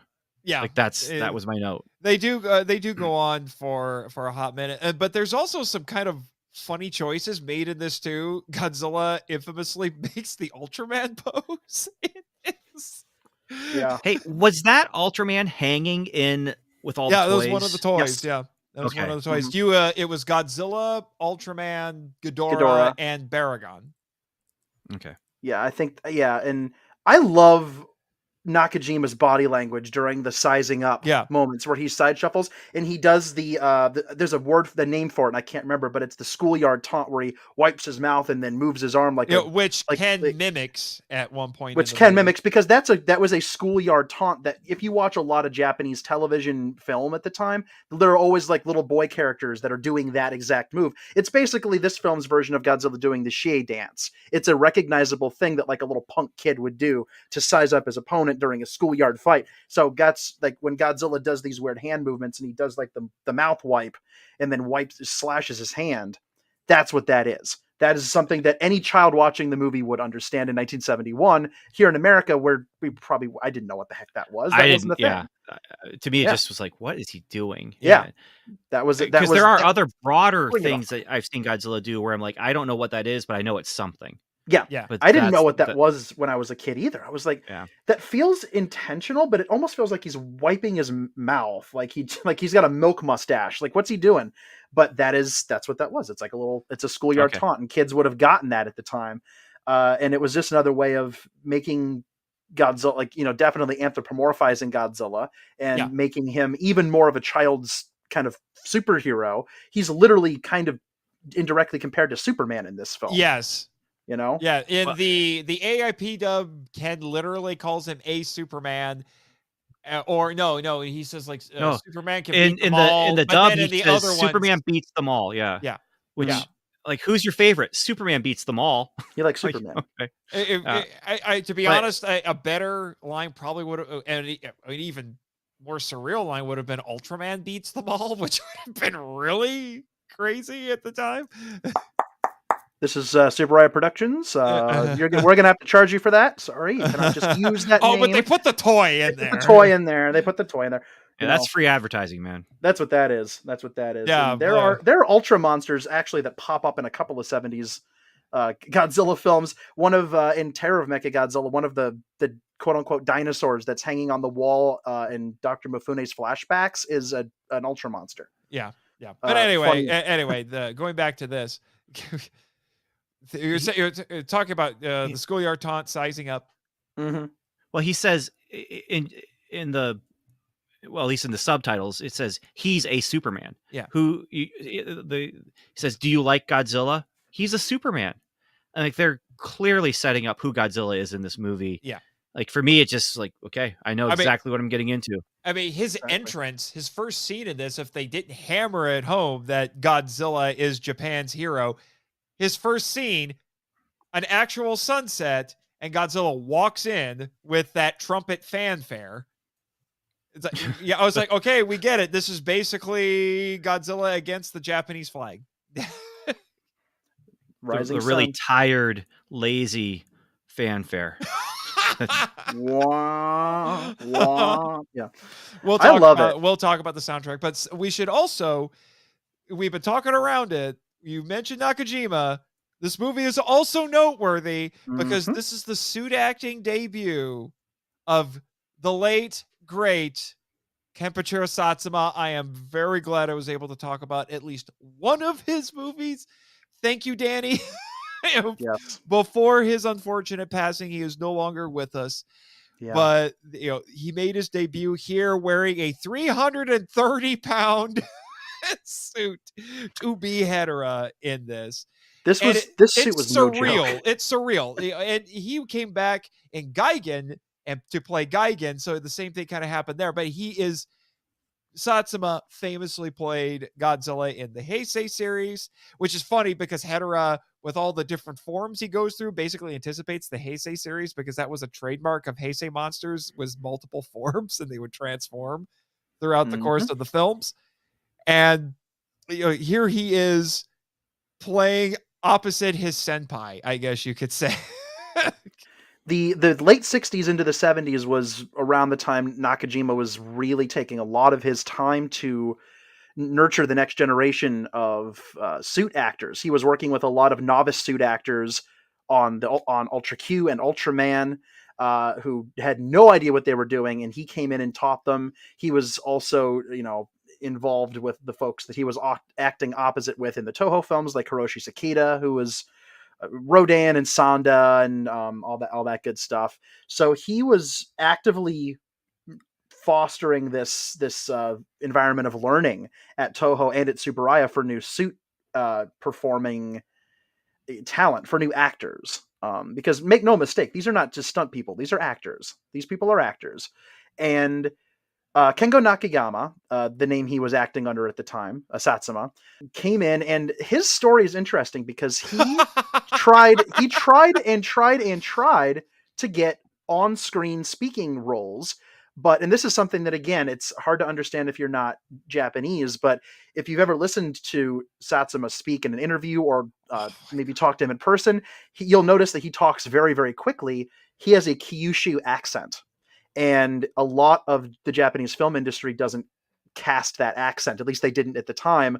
And so he struggled to get speaking roles because of his accent. It's almost like if you had a very, very thick accent somewhere in the Americas that wouldn't necessarily lead itself to a leading role. I have sometimes seen anime characters with Kyushu accents get dubbed with Texas accents. Yes, it's kind of like not hillbilly, but like a hick thing. I don't know. It's weird. There's no real direct way to compare. It is uniquely a Japanese thing, in the same way that samurai aren't knights in shining armor and yokai aren't ghosts. Yeah. It's uniquely Japanese. But anyway, he struggled. He struggled to get speaking roles. He took a lot of stunt roles. He took a lot of roles because he was very, very athletic. He played a lot of sports. He's basically a samurai in real life.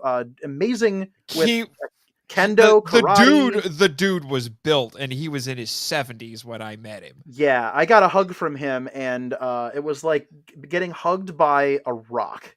Yeah, I loved it, but like the man, like if like That's the sound his Yeah. shoulders make. Like the Yeah. man was all Yeah. muscle. Yeah, And and the craziest part is that I didn't know this when he did his interview panel, and what was so crazy is, again, he talks so fast. Yes, he's and very was fast so talker. energetic, which is why it was a shock to hear that he had died.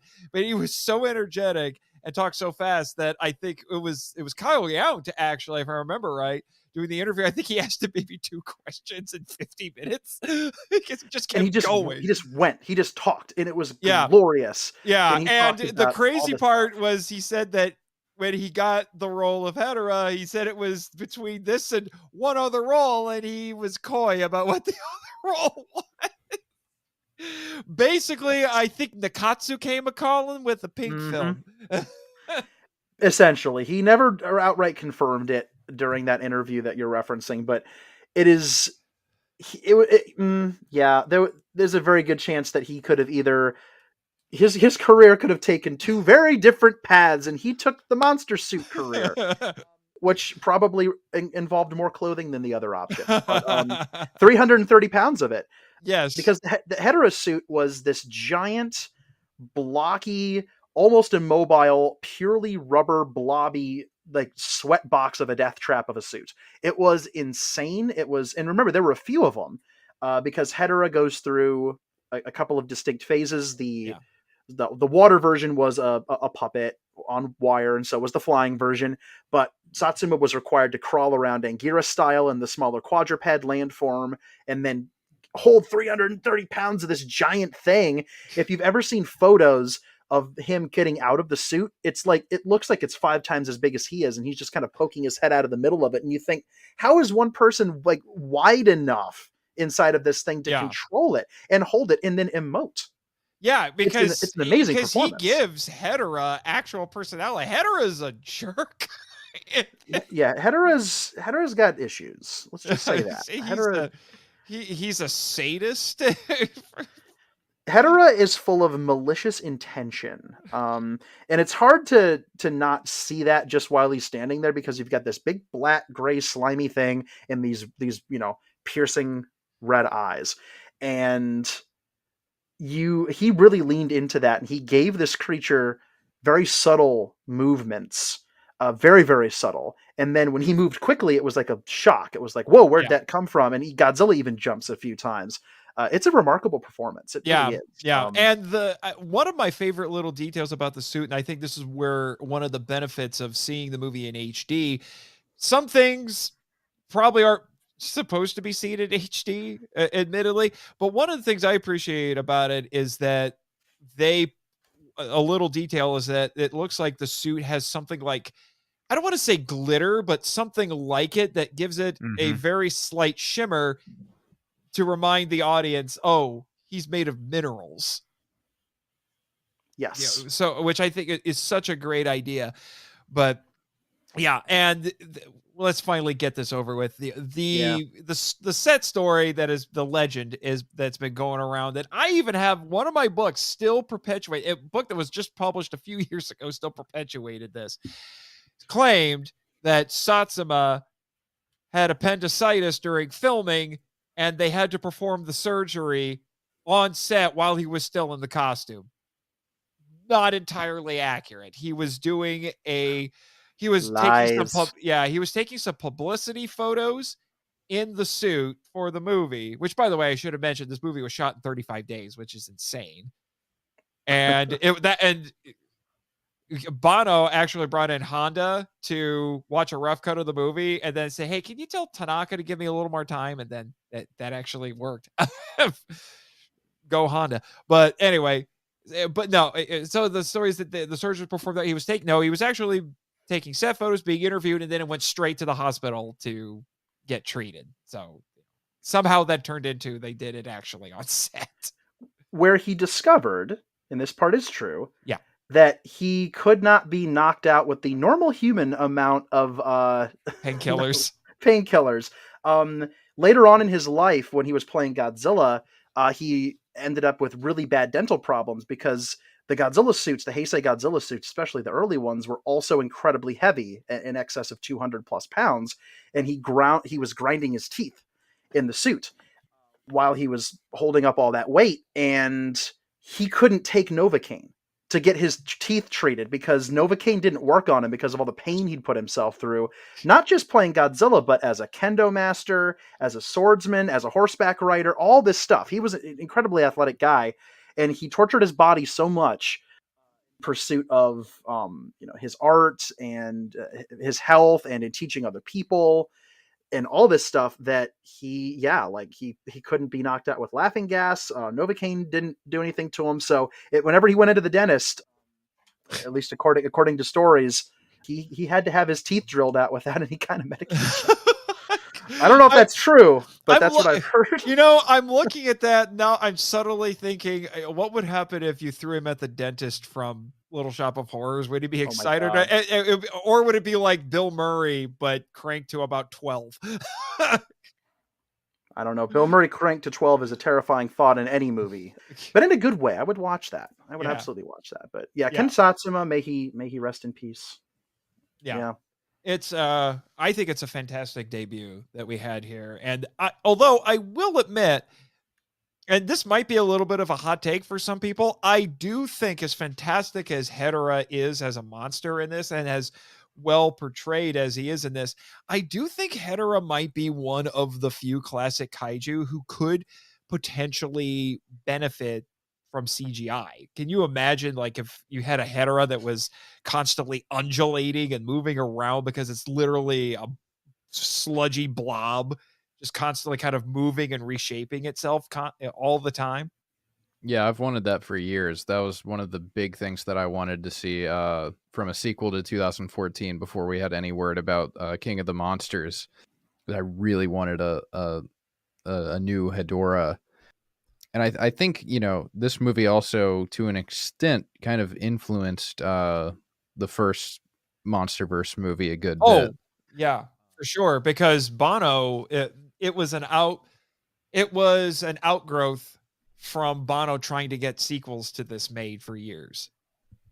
Mm-hmm. Godzilla 3D to the max, and like supposedly there was one that was going to be set in Africa. Banno said, "No, I never did. I never even wrote that script or nothing." Mm-hmm. So, but he tried for years to get a sequel made. And that's why Banno is basically an honorary producer on every MonsterVerse film now. And even after he dies, like you see his name on all of them.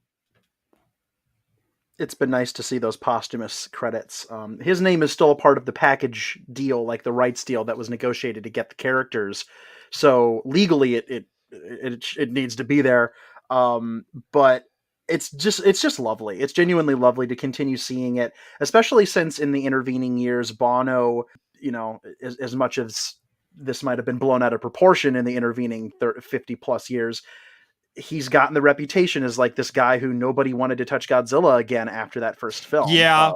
Supposedly Tanaka, when he saw the movie, because he was in the hospital most of the time, so he wasn't really there to supervise and be like, "What are you doing?" Which I'm sure Banno was just like, "I love this." When the cat's away. Yeah, when the cat's away. And so the story was for decades that Tanaka saw the movie and then yelled at him and said, "You'll never work on Godzilla ever again." Apparently that's been exaggerated. What actually happened is, well, nothing we can do about it now. And then they just put the movie out. So Tanaka was not thrilled with what was happening, which is one of the reasons why the next film, Gigan, had the mission statement of being, take us back to the mid-60s golden age, make it feel like one of those movies, and make it more traditional. Make it something like that, something like a Honda film. We can't get Honda, but we're going to do our best. But the idea that Tanaka basically tied Banno onto a chair and screamed, "You ruined Godzilla," into his face that's so much more built up than what actually happened. And like, he was on tap to maybe do a sequel, and it never ended up happening. And then he clearly ended up working, because one of the other aspects of this rumor was that he was barred from doing any other Toho films, which is completely untrue for a couple of reasons. One of them being Prophecies of Nostradamus exists. Which probably, we think. It exists. People probably forget that he worked on another movie because it got banned. Yeah, exactly. And then when Toho was attempting to put together a committee of filmmakers to discuss bringing Godzilla back, Banno was part of that. They brought him in. So he wasn't barred from the Godzilla franchise. He wasn't kept out of it. And Toho years later did grant him the rights in the mid 2000s to go and make his IMAX movie. So he wasn't like this, like a little bit of a black sheep for sure, but Yeah, a lot of that not was a built pariah. up. No. And he wasn't like locked out of the studio, and they didn't throw him out and then tell him to clean his desk out and you'll never work in this town again. No, And then yeah, because he kept working for Toho. he kept working for Toho. He ended up going on and doing other work elsewhere, founded his own company. Like, he kept working. He wanted to work. And ultimately, in order for a new Godzilla film to be produced in this millennium, the rights that he had gotten from Toho had to be given back and then given off to Legendary, and they brought him on board and a couple of other people. And so that's why his name is on the Legendary films. And so all these years later, Banno's persistence and then ultimately his generosity to give up his own project to help this other one go, because he wanted Godzilla to come back in some way, whether he was attached to it or not, is one of the reasons why Godzilla is having the 10-year plus resurgence that we're currently living in the middle of. So the man helped bring Godzilla back eventually, and I'm glad that he was alive to see a decent chunk of it happen. We did lose him about 7 years ago, but still, he got to see it. Yeah, it pretty cool. Can be argued that because of Banno, we're getting what we're getting now, because he's a part of it. Because what he was trying to make became Godzilla 2014, which led to Shin Godzilla, which led to -1 and all the other MonsterVerse movies and everything else. He was part of the snowball. He absolutely was. And it's amazing to think that this weird, little avant-garde art house, subtle-as-a-sledgehammer environmental protest film from 1971 that was, not a bomb in 1971 by any stretch, but it sold 1.74 million tickets. Yeah, not horrible, not golden age 60s good by any stretch, but it's not. I mean, just a few years later, Terror of Mechagodzilla would clear less than 1 million. So it was definitely still at a higher point, relatively speaking, for the era. But the film has gone through all of these kind of ups and downs. It was viewed certainly and supported at the time, but it's still seen as like very odd. Like, what is this? And then so odd that a course correction came almost immediately after. And then it routinely made worst movie of all time lists in America and a bunch of 1978. It was it was added to the book, the 50 worst films of all time. Well, that was in 1978. I'm sure that list looks a lot different now. And now we have like everybody and their dog trying to make worst movies ever list. Well, no list of worst movies of all time should ever include Godzilla versus Hedorah ever. I'm sorry. No, screw that. Yeah. It's nonsense. Yeah. All right. We've been putting it off. We should talk about the soundtrack. This is true. Yeah. So we have a new composer who takes, I think Khaled described it as an anything goes approach to the movie's music. And for me, this is, I think, the point where the Godzilla series starts to pivot away from orchestra and more toward pop music. Because you look at the rest of the 70s Godzilla films, and they are routinely including what sounds like pop music. And even if it's only a little bit, it's in there. Obviously, we have it in the Japanese, it's either called, depending how you translate it, it's either Give Back the Sun or Return the Sun, which became famously Save the Earth. We'll talk about that version, I'm sure, as part of this. And, and then Gigan, there's a pop song that ends the movie. Megalon, you have the Jet Jaguar theme, Mechagodzilla, I don't remember what is it. The King Caesar song. Terror of Mechagodzilla gets away from it a bit. It goes back to more of the orchestra style, but it set this trend going forward. Look at TV. Look at all the superhero shows on TV. And Gamera had a theme, so giving the monsters in the movies their own unique themes was just part of the formula at that point. It was built in. It was baked in. Yeah, but this song is. I mean, it's all about cadmium, and we've got oxygen, and like it is a downer. What I love about it is the lyrics are horrible. It's just awful. The picture that the lyrics, but then it's like, save the earth, we're all dead, we're all gonna die. Too many fumes in our smile on my oxygen. face. Yeah, it All should be the smog was choking in case you and me. in case we didn't say before, Richiro Manabe, Richiro Manabe. who came back for Megalon. He did. He also scored the Bloodthirsty vampire movies. Some of those. The Bloodthirsty trilogy. yeah, which was also being made at the time. Mm-hmm. At this point, because Toho was trying to shift away from kaiju into stuff that was more like that, which those movies were trying to emulate Hammer horror. Oh, very much so. Yeah. So I'm not entirely, I don't know, maybe you could tell us, Danny, did Manabe actually write Return the Sun? Return the Sun. Oh gosh, now I'm gonna sit here and struggle to remember. I want to say he was partially involved. Okay.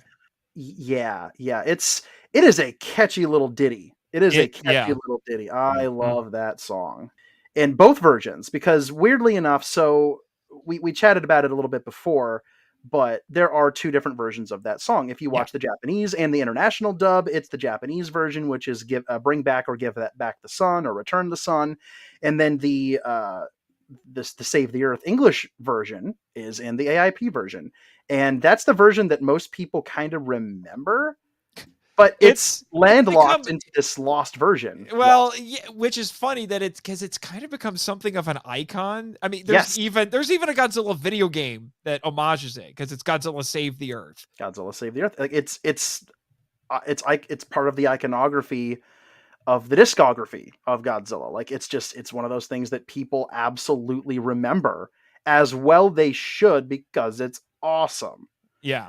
Both versions of that song are super duper cool. Yeah. The Save the Earth was recorded by, I hope I say this right, it looks like Adrian Russ? Adrian Russ. Okay, I think it's pronounced, I've never seen Adrian spelled like that. Yeah, Adryan? Is that right? Yes. Yeah, it was recorded in LA under producer Guy Hemrick, who worked on Muscle Beach Party in 1964. Like that's the kind of stuff this guy worked on. She was actually embarrassed about being involved with it for a while because she was just starting out at the time. Mm-hmm. But then when she realized how popular it was, she's like, "Oh yeah, I'm totally cool with it now, guys." And Guy actually co-wrote the English lyrics which is almost a direct translation in certain parts of the Japanese. Not quite. In certain parts, I'm going to be honest with you. I think I prefer Save the Earth over Give Back the Sun. They're both good, but the lyrics are more interesting with Save the Earth because there are points where Return the Sun is just a science lesson because it's just rattling off the periodic table. A little bit, but it is, and again, like the actual music, I'm drawing a blank on, but it is worth noting that Banno did write those lyrics. Oh, okay. Ben, he wrote the lyrics. Yeah. Yes. Yeah. I was gonna say I was really surprised because I watched the sub version first, then I watched the API dub version. The dub on the music is amazing, though. Like the way I was curious to find out, like, did they do like you do with a regular dub, where they're like looking at the lip shapes and trying to match words with lip shapes too, because it really worked well in those close-ups in that original scene at the beginning. I was really surprised how well that worked. Yeah, I can only imagine how difficult it must be to dub singing. I mean, it's hard enough to dub speaking, but singing? Good luck. But the pattern, the rhythm is there. Like you've got the same rhythm, but it looked like they had worked at the dub too, where it's just the mouth shape, it felt natural. Yeah. I think part of the secret sauce of that was that this was the final Godzilla film dubbed into English by Teacher Sound / Titan. Yeah. Who had done almost all of AIP's work. They'd also worked on Ultraman, Johnny Sacco, stuff like that. So that was a part of it, because if you watch their dubs, their attention to detail and trying to match the mouth movement is exemplary for the time period. Right. They took it seriously, and they produced what I would say are still the best English dubs of the whole series. Yeah. In a lot of ways, because they didn't just write it off. They actually got good actors for the roles. and Adrienne Russ she performs the song beautifully. That version of it was released as like a bonus track on one of It her was. I albums was later going on to in her bring this career. up. I was going to Yeah. bring this up because I can remember. I was like, where can I find this? This had to have been released. What album is it on? And I Yeah. went digging for it and I found out, oh yeah, it's on this album as a bonus track. So you can, if you so choose, if you want to buy it on, say, iTunes, you have to buy a different, well, it looks like a different song. And then you wait for that song to play. And then about 30 seconds after it's done, this starts playing. Because that's how they used to do stuff like that. It was a hidden track. Yeah, and it's fascinating to watch that, because Ben, that's actually a really good point. The fact that they matched it up so good with the mouth movements, because in Japanese you have torimo sakana mo doku e itano, and that matches up with, oh my gosh, what was animals, God's animals, don't go away, don't go. So the O sounds, the vowel sounds match, and it's beautiful how well they got that. And I just love that they did that. It's one of the first time I ever heard, because I heard the Japanese version first, because I grew up with the international dub that preserved the Japanese version, not subbed for years. So I had no idea what the heck was being said, but there you go. And when the Adrienne Russ version first started playing, I don't know under what circumstances I first saw it, my brain thought it was the Japanese version for a second. Then I realized she's saying animals don't go away. This is the English version. And it was like, man, they did a good job. Yeah. Just in terms of what you see is good, but what you hear is also really close. And it's just a catchy darn song. Yeah. Depressing? Yes, but catchy. Yeah. Matt Gratton, thoughts on the soundtrack? One thing, I don't know if you guys have touched on it, but no Godzilla theme. No. Bye-bye. And I guess depending on which version, maybe, I don't know, but yeah, no Godzilla theme. And that's, I don't know if this is like the first one. I haven't kept up with that, but I don't know if it's like the first instance where like none of the previous themes have been played like at all. I can't remember, but it definitely stands out as like a deliberate choice, because like that's one of the most identifying markers of Godzilla as a character is the music. And they keep other things. They keep his atomic breath. They keep the roar. Although I don't know if this is the first time they're using some of these noises, but he has some sort of like kind of grunts, sad bear noises or whatever that he makes. Sad bear noises. The King Kong escapes roars. I was gonna say, I think those were originally used for Kong. That would make sense. Yeah. But to deliberately stay away from the Godzilla theme is really interesting, and I think brave, because I think that was just another instance where this isn't my Godzilla movie. This is my movie that I want to put Godzilla in. Godzilla is going to star in my movie. So you're not going to get necessarily all of the things that are typically seen in a Godzilla movie, or in this case, heard. The other music, yeah, it's strange, but also like pretty much everything else in this movie, it's kind of drawing attention to itself in how strange it is. And outside of like the Save the Earth or what's the Japanese version, something the sun, Return the Sun. Other than that, the music in the movie doesn't necessarily complement the visuals in the way that like an Ifukube score would. They're not going off of like, this is a fight scene, we need like upbeat kind of intense music, or like this is a sad scene, we need strings or whatever. It's just they have their own idea for what they want going on with the music, and that's going to happen when they want it, and not necessarily going to combine for like the most sensical thing, but it's just part of that vision. I don't know entirely what the goal was, but I can appreciate it for how unique it is. Yeah, I'm trying to think ahead here. Because Manabe came back for Megalon. I don't think the Godzilla, if I remember correctly, the Godzilla theme doesn't show up in that either. Nope. And the Godzilla theme is also still in flux at this point too, because There's still the very distinct, like the dun dun dun dun dun dun dun. That wasn't the theme yet. That is only in one film at this point. That was only in '54. Ifukube's da da da da da da hadn't, like, that was introduced in King Kong versus Godzilla, and then it was definitely not in Sato's scores for Sea Monster or Sun. But those films didn't really attempt to create a new theme for Godzilla specifically. And that's where I think Hedorah really stands out, because there had been a couple of films where there was no Godzilla theme. And by that, I don't mean like his main theme. I mean, the composer didn't sit down and craft a specific motif for Godzilla. Sea Monster doesn't really have that. It has some big music when he's walking around, but there's no Godzilla theme there. And then Son of Godzilla doesn't give him his own musical motif. The Ifukube da da da da da music comes back in Destroy All Monsters. Godzilla isn't given his own musical motif in Kunio Miyauchi's All Monsters Attack score.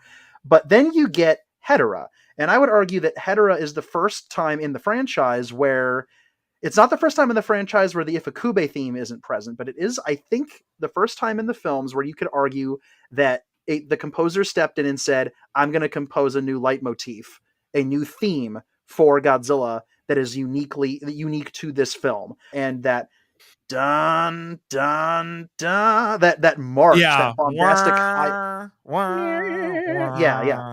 yeah, like that is also used as Godzilla's hero theme in Megalon. So it is his theme. That is the Manabe Godzilla theme, in the same way that Michiru Oshima has her Godzilla theme, and Takayuki Hattori has his Godzilla 2000 theme. If Oshima is second only to a Fukube.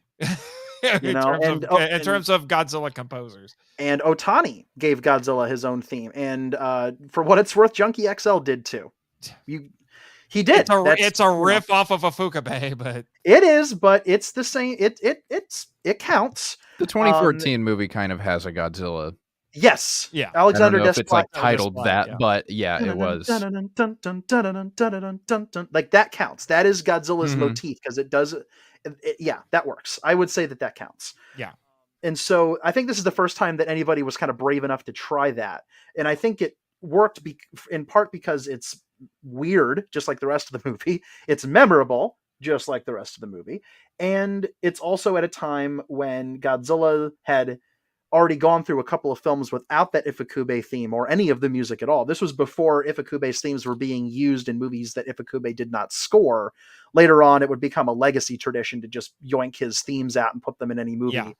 And, Gigan kind of paved the way for that a little bit, because the score is almost entirely Ifukube, except for the end. Yeah, it's almost entirely stock music. He didn't work on it. Stock music, but still stock music. We'll get to that when we get to it.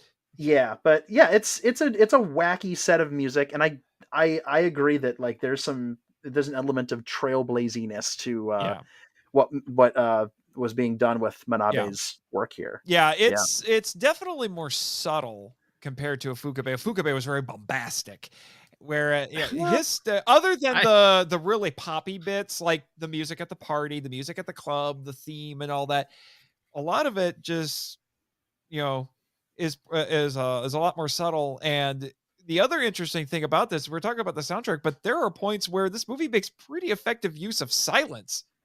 Yes. There's no music, it's just some sound effects. And the bong scene with the steams, with the smokestacks. Yeah. That's just quiet and a little bit of sound effect, and so effective. It just the use of silence in the soundtrack of this movie is brilliant. Yeah. It's just actually there are two things I want to make sure, well, kind of three, but definitely two things about the film itself I want to make sure we touch on. And I'm amazed we've gone the entire time I haven't talked about the animated sequences. Yeah. Can I real quick talk about the music though? No, sure. Sorry. One last thing. I hate this Godzilla theme. I hate it. So I listen to Godzilla soundtracks when I write sometimes.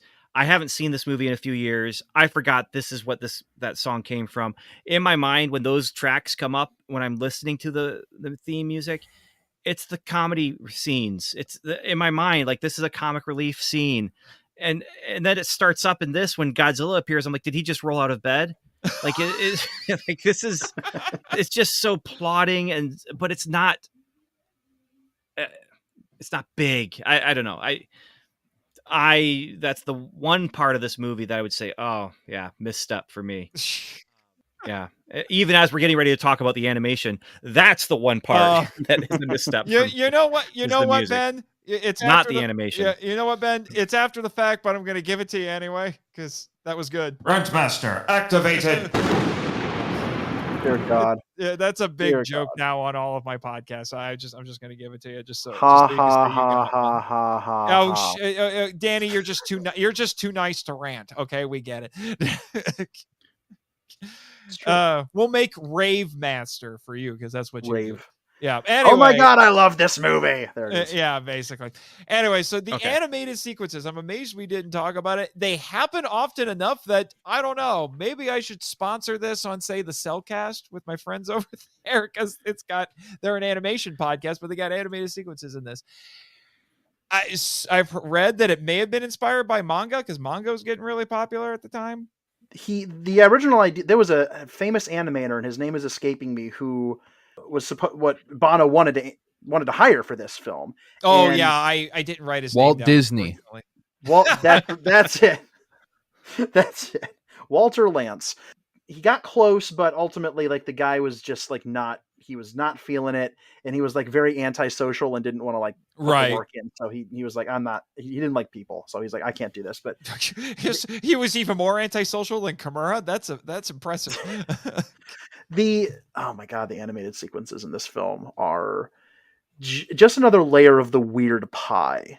You know, it's just another, like, the bizarre chocolate sundae that is this movie. Yeah, because there's nothing else like this in any other Godzilla film. I mean, yeah, we've had animated Godzilla Project, Hanna-Barbera, the anime trilogy, Polygon trilogy, whichever term you prefer, Singular Point. Nothing like this. There's a couple things that I look at that and I kind of feel there's a vibe, and one of the vibes is Monty Python.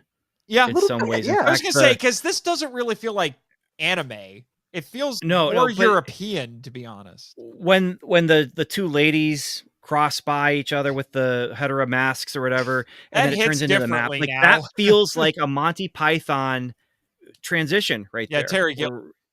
100%. Yeah, exactly. And then the other thing it makes me think of is like educational films, kind of documentary kind of things where, you know, or even the molecule character or whatever in Jurassic Park, you know, where Mr. Molecule. Yeah, but it's informational. Mr. and Mr. DNA. Yeah, Mr. DNA. That's what it is. Yeah. But just that idea that when we switch to animation, there's a couple times where it is educational. We're going to see this is how an atomic explosion works. Yeah. And in some ways it feels informational. In other ways it feels transitional. I didn't take the time to really measure this out to see, like, okay, is this almost like not an act break? Because this isn't a 3-act. I mean, there's more animations than a 3-act break would have. But is it like, are we transitioning from one segment to another segment when we have these?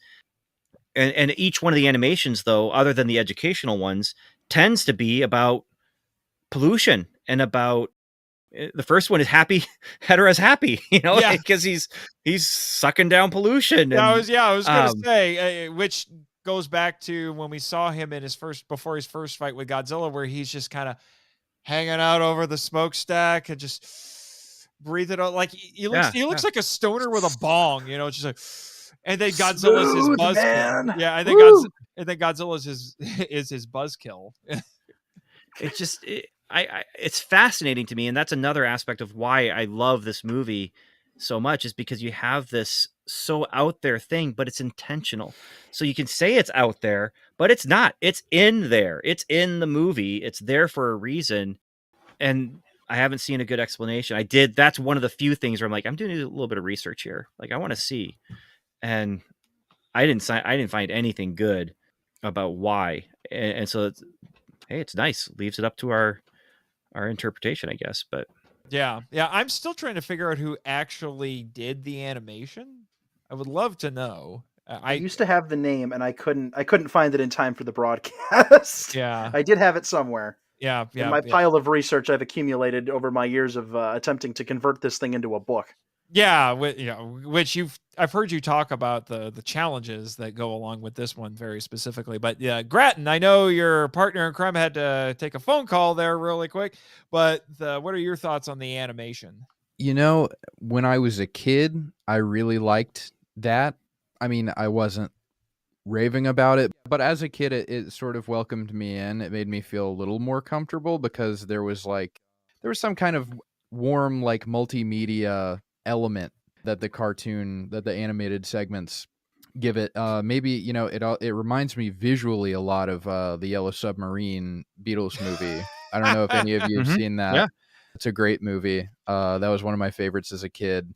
Maybe so that might have played a role. Animated, Nathan, you said that it looks European.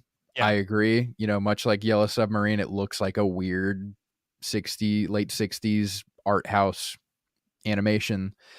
And in terms of like the way that Hedorah is characterized, we see it animated, which is something like I think of monsters like Megalon, which have a lot of moving parts, or they're kind of supposed to, and it's not always well done the way that they execute it. Megalon doesn't really move like a bug would, but with Hedorah, it's sort of like the suit is good. The suit's very good and the acting's good, but obviously it's limited in what it can do. And so I like the little animations of like Hedorah, like especially, Hedorah's like drinking sludge or something, right? And you see Hedorah's mouth and it's like, okay, so that's what Hedorah's mouth looks like. I wouldn't have really known that any other way. So yeah, I like, again, it's just, this movie's going out of its way to be unique and blend together all these elements that traditionally don't go together to create something new. Right. And for that, I do like it. I do like them as much as I can, I think. Yeah. Yeah. I do wonder also, you talked about the budget and how they didn't, couldn't spend as much and they were supposed to make a smaller film. I would say this does feel like a smaller film in some ways because there's very few city scenes. You've got the desert scene and not a lot of human sets. The nightclub set is being the best one. Yeah.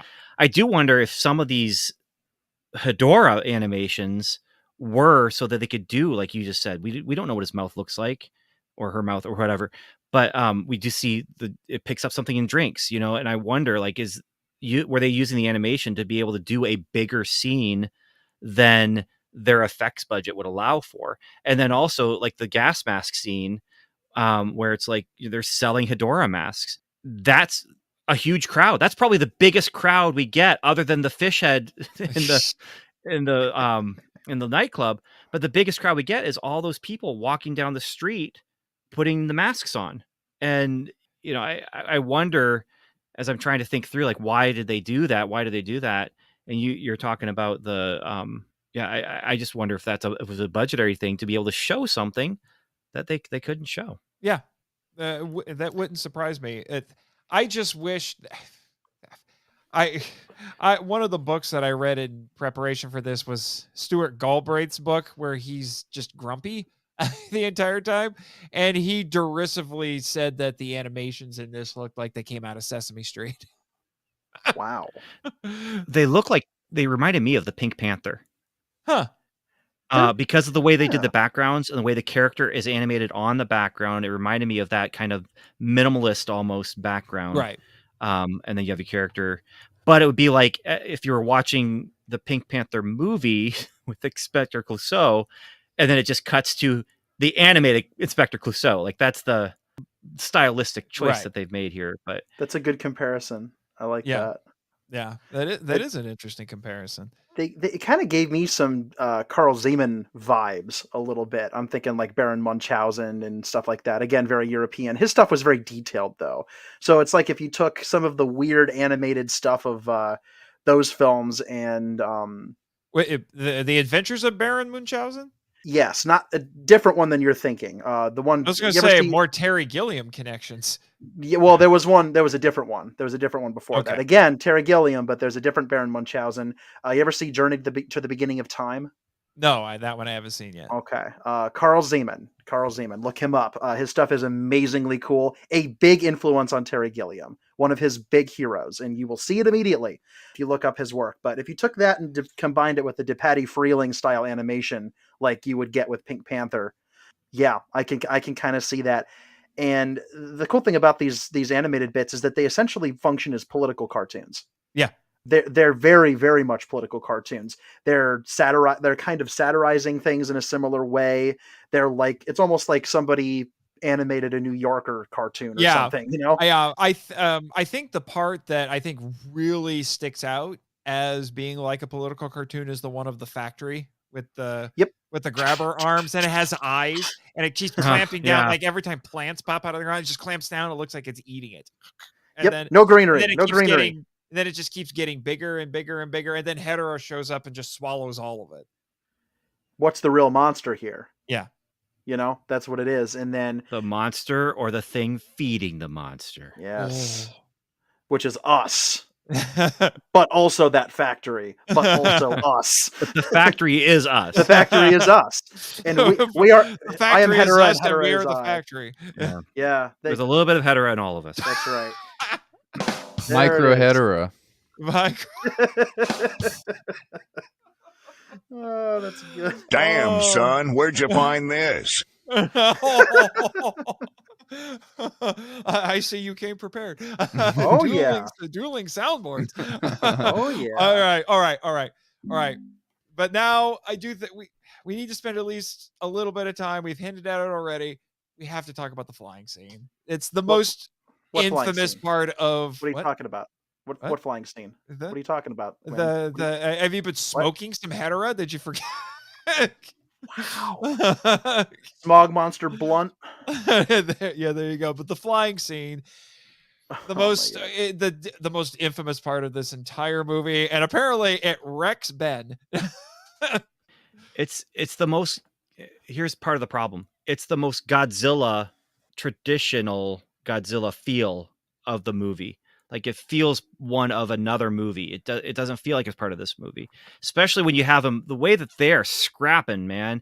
He's punching in, he's pulling eyeballs out, he's losing skin. And then as he's about to win, it sheds its skin, it flies away. He goes after it, brings it back. Like that's the whole purpose. Brings it back to that exact same spot, puts it in the exact same spot, and then just starts going nuts on it like a rabid dog, which I love that. Like that ending of the scene. And they're playing the theme song too while he's ripping out Hedorah's grimy innards. Save the earth. I mean, the English version is save the earth. It's weirdly surreal. But you could take that whole flying scene out. It doesn't even change the movie. Other than there's a point.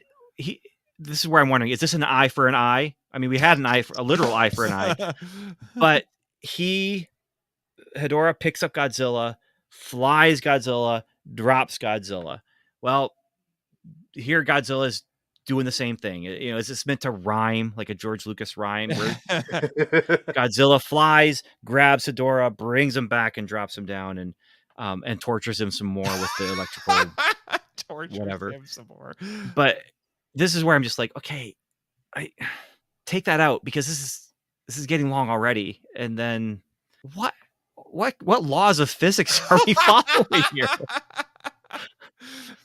So such animal.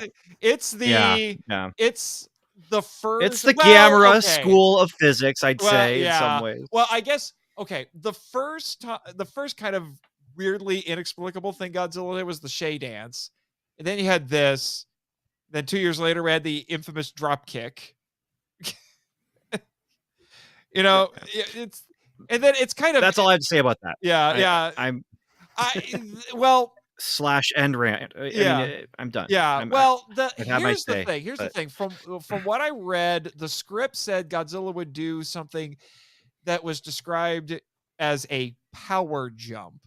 Because he was supposed to like leap and run or something. Yeah, it was. Yeah. No, they had script because that was the other thing. From what I read, normally they don't really detail out in the script things like fight choreography. They let the suit actors figure that out on the set. This one, there was actually details about what the monsters would be doing. And one of them said that, Godzilla's going to do like a power jump. And then from near as I can tell, it was Nakano's idea to do this. There were some conflicting reports as to, who thought. Some also kind of thought that Banno wanted to do this, but somebody, most likely Nakano, decided that the movie was so dark and bleak that they needed some levity. So let's just do something crazy. So Nakano said, Mission accomplished. Make Godzilla fly using his atomic breath like a jet engine. Bono's whole thing was the movie has been very dark up to this point, and I just wanted something lighter and more fun for Godzilla to do. And he needed to catch Hedorah, and he felt that flying would be fun and an efficient way to catch up to the monster. Yeah. And that's the only reason he needed to get Godzilla airborne. Yeah. It's kind of the Spielberg philosophy before Spielberg, because Spielberg's idea was if you can bring the audience along long enough in the movie, you could go nuts in the finale and they'll go with it. Hence the ending of Jaws, where they literally blow the shark up. Physics out the window. Spectacle at 11. Like it's all about that. I'll give him this. It's filmed really, really well. That tracking motion that they've got going on, and reusing however many 30, 40 feet of set that they have of the desert. It's cut well. It's filmed well. I'll give him that. Yeah. And it's a different Godzilla prop from Monster Zero. Mm-hmm. Yep. It's the one when he was being transported by the UFOs. Mm-hmm. He was already all curled up, so they just used that, and it worked out nicely. And then they did a couple of close-ups with the 68 suit, like when he actively uses his breath to like change his direction to get him to fly back down again. It's so weird. He could have just turned it off and fallen, I guess. But like whatever. How big are those lungs? That's all I'm saying. How many school buses do you want to measure those with? Because we have a new unit of measurement. It's called buses. It's called buses because we're talking about monsters. And then, it's just I can't. I love it. I love Godzilla flying. Like there's just I don't have any. I couldn't tell you what my immediate emotions were seeing it for the first time. I remember seeing it for the first time, but I honestly don't remember either. I think I wish I could remember everything that I was feeling watching this movie the first time. I don't remember being as weirded out by it as you would have thought I would be. I think it was certainly surprised by the flying scene, but I think it was more just bewildered than anything else. Like, I think that's what with me too, because I have my brain works weird. Like I can sit and watch any movie and recall how I was feeling the first time I saw it every time. And you'd think I'd be able to think back and at Hedorah and with that specific scene have this memory of like 7 or 8 year old me going, what the heck am I looking at? He's freaking flying. And I can't. Like, I want to say it just didn't weird me out at all. It was like odd and unusual and cool, but I didn't have a jaw-dropping, what am I looking at moment. I was just kind of like, heck yeah, Godzilla can fly. And then I just went with it. I never questioned it. And I still don't. Godzilla does weird stuff like that all the time, especially as a kid. It's easy, like, he jumps around and dances, or in the Millennium movies, he's falling from the skies directly onto the camera, sliding on his tail. Yep. But apparently Godzilla running in GXK breaks the internet.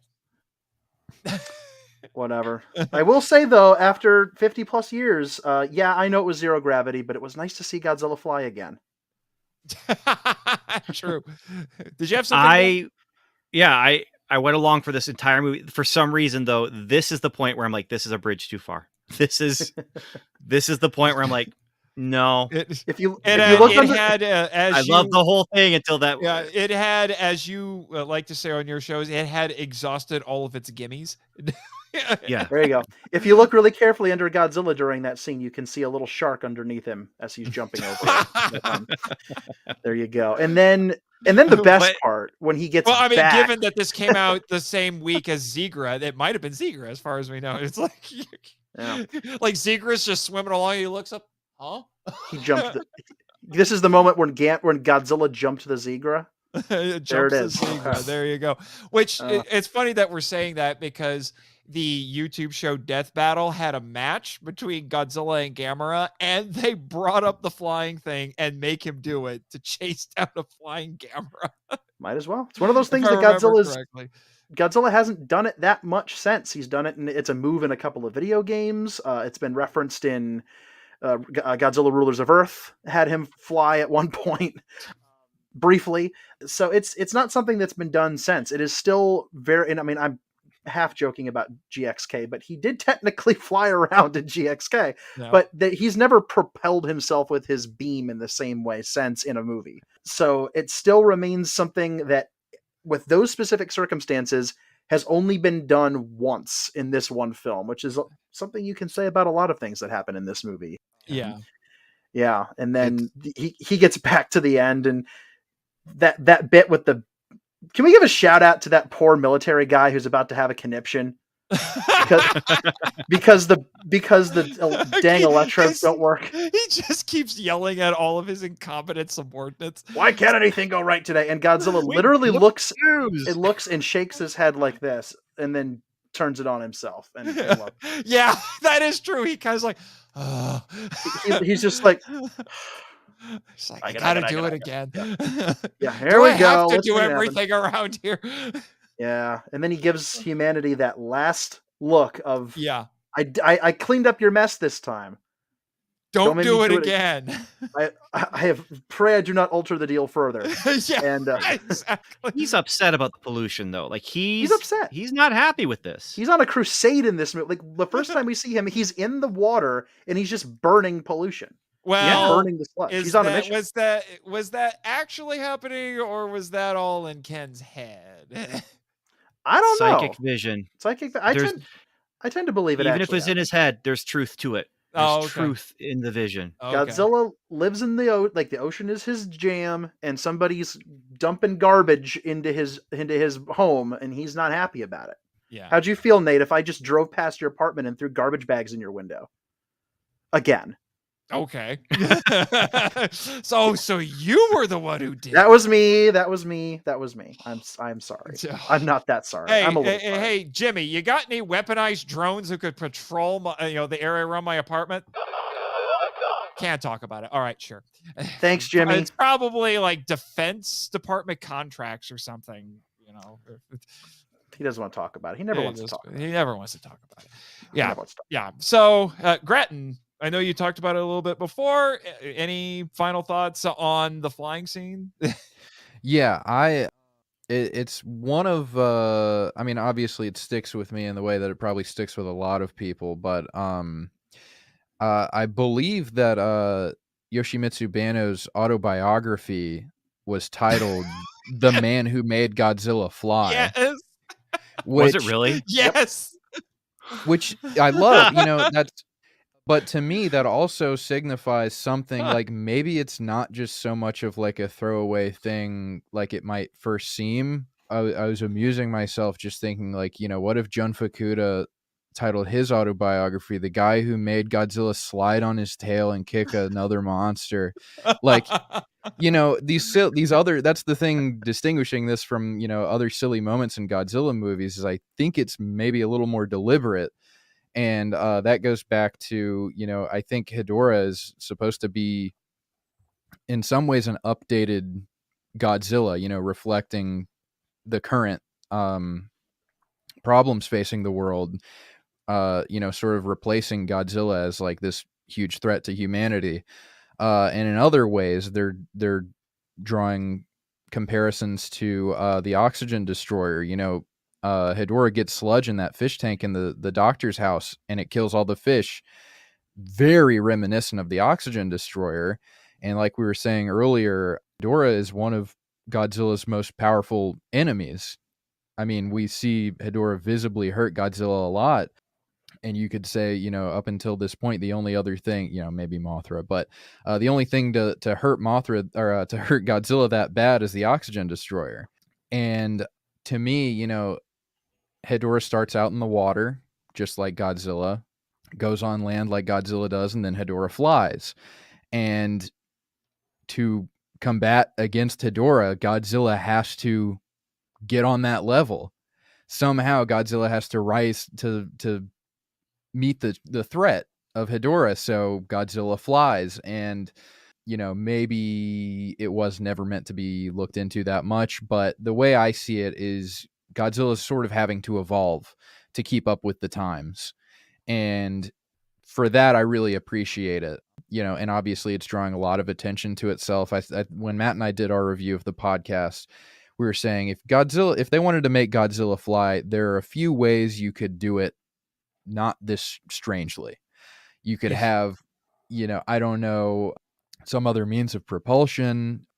Hedorah You could do the kick up Godzilla. I mean, which kind of happens in Monster Zero because Rodan picks him up. Yeah.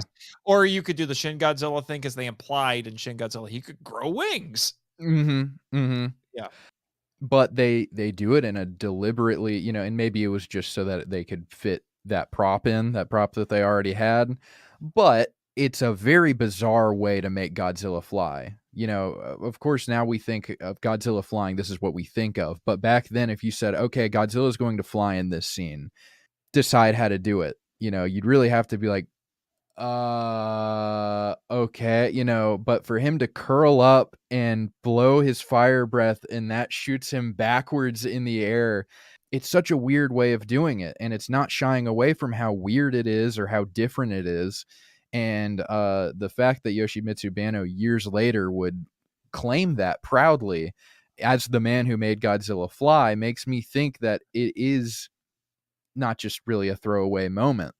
Yeah. And that, at least to him, it meant something. Yeah. Which I really love. Yeah. I should also mention it was also inspired, weirdly enough, by seahorses. Because apparently there are species of seahorses that will actually blow air out of their mouths and propel themselves backwards. As you do. As you do. If you're a seahorse. I'm sure you do it that sometimes, Jimmy. I did not need to know. I wish you hadn't talked about it. Yeah. Once. Anyway, Ben, what'd you? I just did it last night. But, it reminds me of there's a superhero in DC called I think it's the Green Shamrock or something like that, and she flies by shooting energy out of her nose, and it's so. But if he's gonna use his breath as a jet, he's got to be backward. Yeah. I get it, but man, anyway. Yeah. I love this movie. Yep. I love this movie, Yep. Nate, and I really appreciate being able to talk about it with people who actually know about it. Like this, I've learned a lot. Yeah. This, yeah. But one last thing, and then we'll start wrapping things up because we have waxed very long about it. But I hinted before about some of the big part of the reason for this was all the environmental issues that were going on at the time, and it became popular, some would say, in the United States when it was released in 1972 with frogs. I might add a double bill with frogs, which I have seen. That is a weird Masterpiece. That's another weird little environmentally conscious movie that makes you think it's about man eating frogs, but it's more like the frogs make everything else in the swamp kill everybody. But anyway, the environmentalism was on the rise in the United States. The EPA was founded in 1971, and there was the Make America Beautiful campaign was going on at the time. So, it was a big deal. And for similar reasons, like in Japan with the hyper-industrialization and the increase in pollution. But there were, quote unquote, 4 big pollution diseases. We talked a little bit about one of them because it's the one that's the most pertinent, which is the yokkaichi asthma, which was going on because of refineries in 1955, and also in 1963,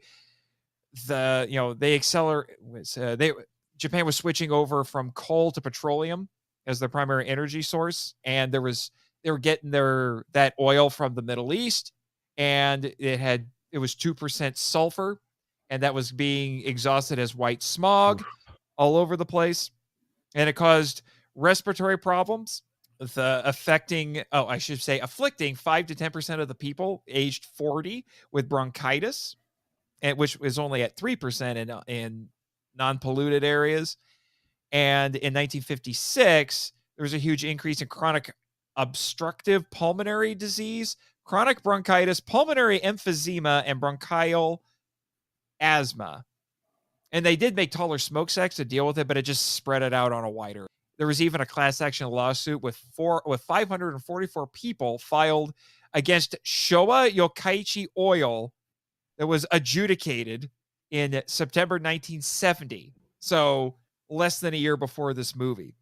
And there was a 10 to 20-fold increase in COPD and asthma mortality rates in Yokkaichi compared to the rest of the population. So that's the one that's the most pertinent.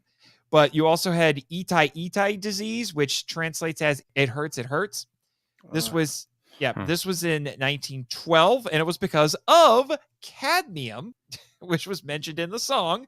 It was in the drinking water in the Jinzugawa River. It was dumped there by the Mitsui Mining and Smelting Company, and it was called itai because victims suffered from debilitating pain, bone fractures, and from mild trauma, like coughing, because they would cough so hard it would just hurt, and as well as anemia, bone deformities, and kidney disorder. It was very, very painful. Uplifting. Yeah. Yes. Yeah. And then there was also Minamata disease, which was in the city of Minamata in 1956. Noticing a little bit of a pattern here. A lot of these are happening around the same time. This was because people were eating contaminated fish that had methyl mercury in it. So that would affect the nervous system. You know, you would have things like numbness in arms and legs, impairment of balance and fatigue, ringing in the ears, tunnel vision, deafness, slurred speech. Yeah. And a lot of patients went insane, and some even died within a month. That's just crazy for me to think about. And this was eventually traced back to another corporation, the Chiso Corporation.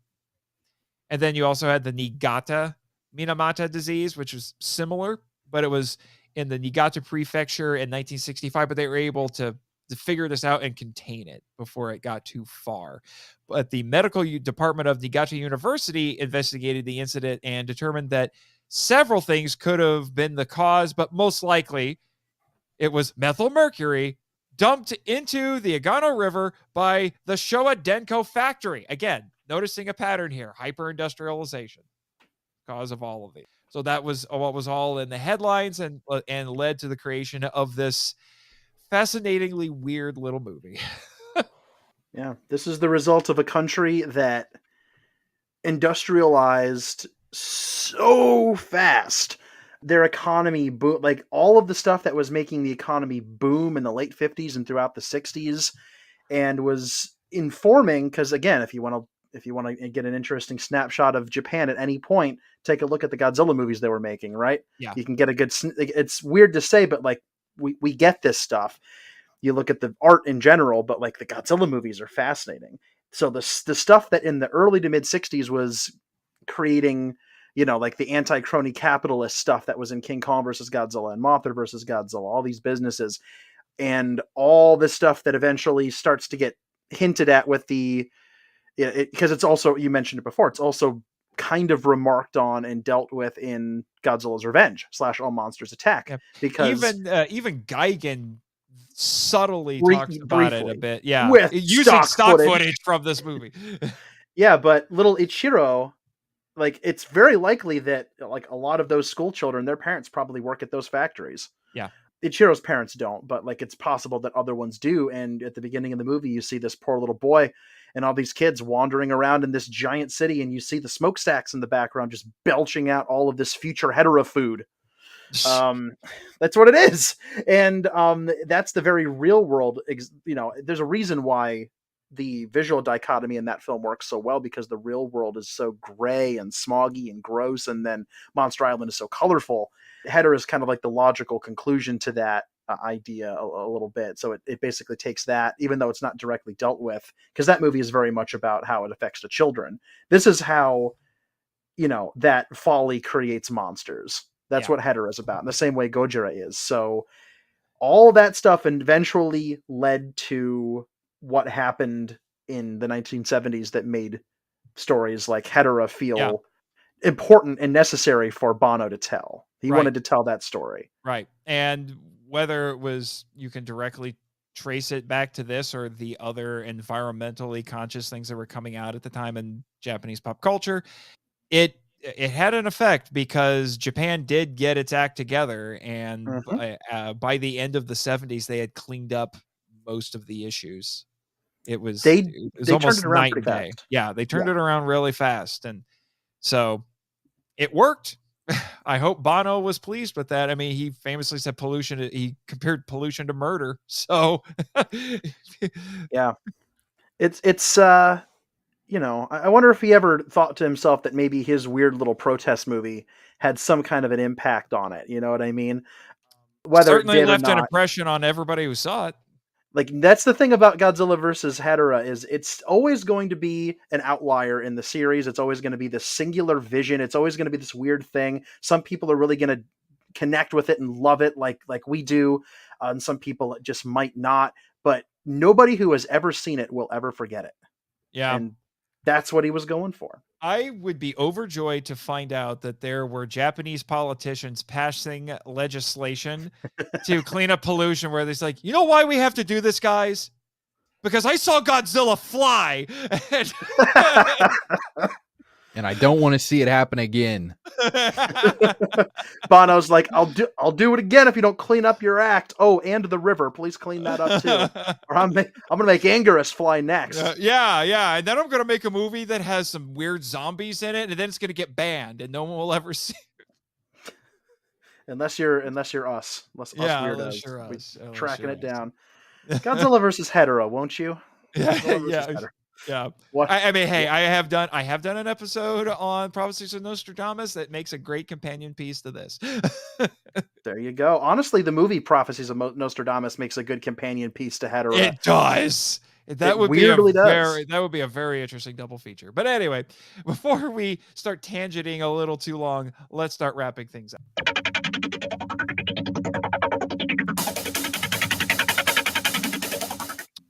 All right, gentlemen. Well, we've lost Matt, so before we lose anybody else, we should probably start wrapping things up. But in order to do that, first we have to do the Patreon shoutouts.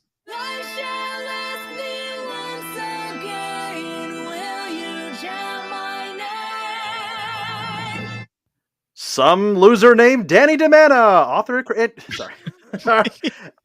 shouting out himself. Author and creator of the Godzilla Novelization Project. What a dope. Eli Harris.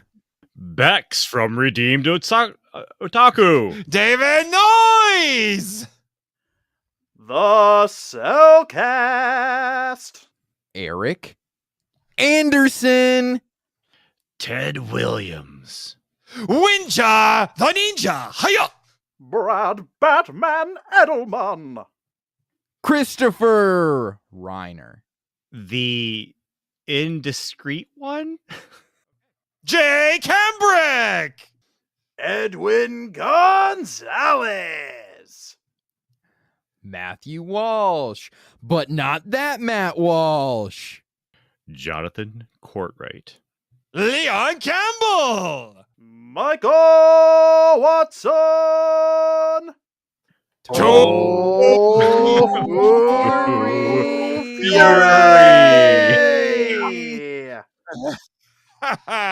Wow, that's the kind of energy that can defeat Hedorah right there. My tofu has never felt more furious. I don't know about you guys. You know what? I would have asked Yoshimitsu Banno to make a movie called Tofu Fury. That would have been great. I mean, I still think it makes a good Jaeger name, personally. It is still a good Jaeger name. Yeah. Yep. Sure, you agree. Anyway. Who asked you, Jimbo? Yeah, exactly. But let me preview the next couple of episodes that we're doing here. First off, we have a bonus episode because we have 5 Wednesdays in May. It will be a solo episode, and it will be part of our theme, which is the Monster Island World Tour, hence why we're here in Seoul, South Korea. I will be talking about War of the God Monsters, aka the Flying Monster. just been released by SRS Cinema. It's a bonus episode because I don't think I'm going to have much to say about it. All of its monster footage was stolen. It's a fascinating film. What are you talking about? Yeah, oh, really? It's got no, man. It's got an egg in it that hatches and a monster comes out, and then Pestar's there for some reason, and then there's like a dinosaur guy, and then the other dinosaurs happen, and it's Korean and stuff, and it's real good. You'll like it. It's a good movie. It's not good. Okay.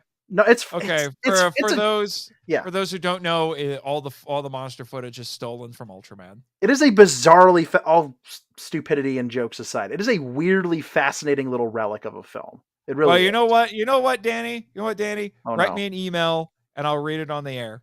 Okay. Here's what Danny has to say about this weird little movie. The listeners have heard me enough this season. I think they don't need to hear me talk about the flying monster. Yeah.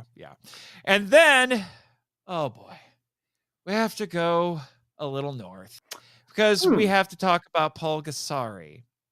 You do have to talk about Pulgasari. And we have to wrangle Pulgasari. I would rather not, but we have to. What did he do wrong? Aside from eat all the metal. I just don't want to go to North Korea. That's, you know what? I'm picking up what you're putting down on that one. Who wants to go to North Korea?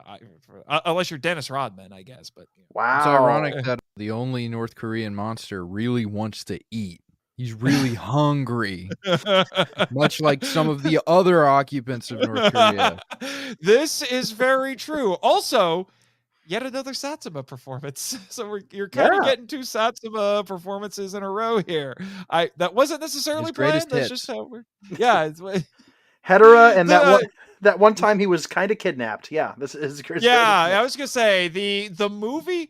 The story behind the movie is more interesting than the movie. In fact, I demand that a Kim Jong-il production, which was a book that I'm taking a lot of information from for this episode, I demand that be made either into a film or more preferably into a mini series because it is wild. It is a wild story. The documentary that exists is a very good documentary. But yeah, the documentary is pretty decent. To see it dramatized is long overdue. It would have to be done with the right crew of people to make sure that it's authentic and not too sensationalized, because let's face it, this sucker does not need to be sensationalized. It's a show waiting to happen. It's based on a true story. Like I can just hear that. Like it's, this summer, like it's going to happen. It needs to be a thing. It needs to be because it's nuts. It really, really is nuts. And I will be bringing on for the first time, a first-time guest, Tommy Trembath of the Giant Size Violence podcast. And then we get to not another Godzilla Redux. We got a Patreon-sponsored episode, our next Patreon-sponsored episode, which is from the Cellcast. And we're going to talk a little TV with this. And also something that will make my intrepid producer very happy. We're talking Star Wars. Ooh, Star Wars. Yes, animated and Star Wars. We will be talking about the Zillo Beast episodes of Star Wars The Clone Wars and also The Bad Batch, because that sucker came back for The Bad Batch. I heard. I have not seen The Bad Batch, all of The Bad Batch yet, and so I haven't seen the Zillo Beast's triumphant return, but I'm glad to hear that he was back. I was happy to hear that because you'll get into it, but there's some cliffhangery stuff going on with the Zillo Beast that was never addressed. So I don't know if Bad Batch touches it, but I don't know. Yeah, we'll find out. And yes, it's because his name is literally derived from Godzilla. No. Yeah. Really? No.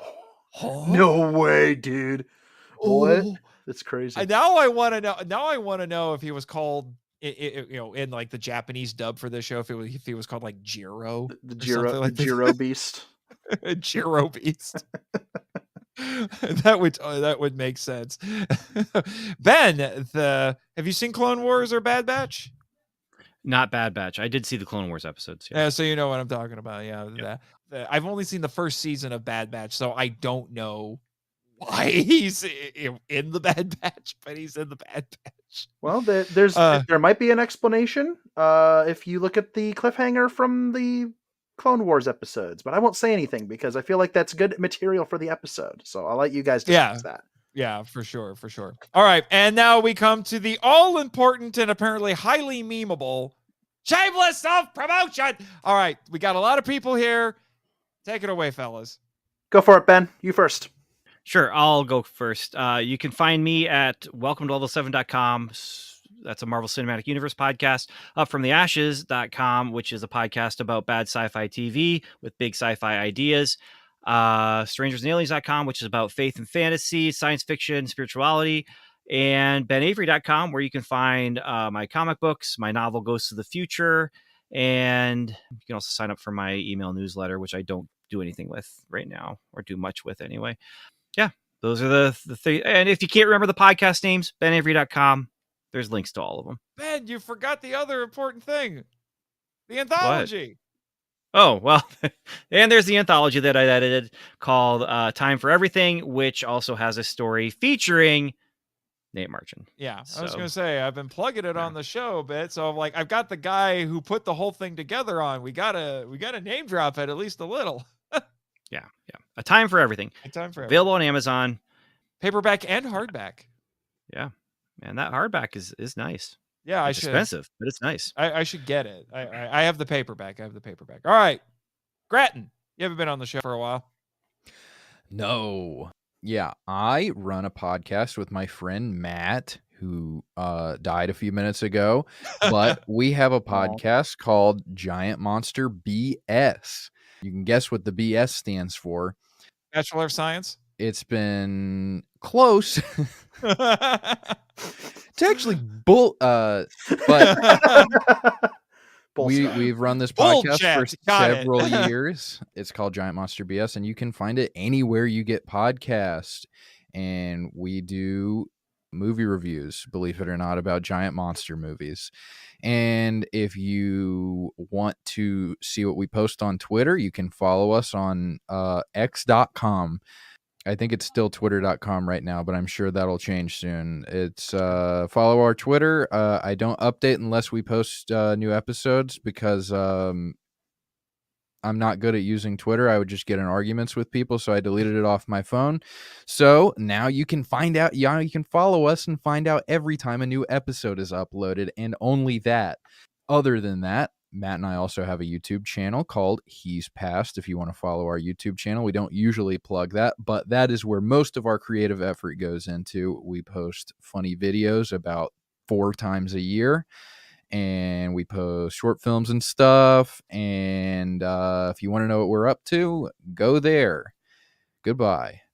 Yep. And actually, one of the short films on your YouTube channel, it makes reference to Gamera. Pretty heavy. It does. It takes advantage of the public domain status of what is it? Gamera the Invincible. Gamera the Invincible. Yeah, Gamera with 2 M's. Yeah. What if you love Gamera? You're gonna love my short film from 3 years ago or whatever. Go watch it. All right, Danny. Don't go on for another 3 hours, but No.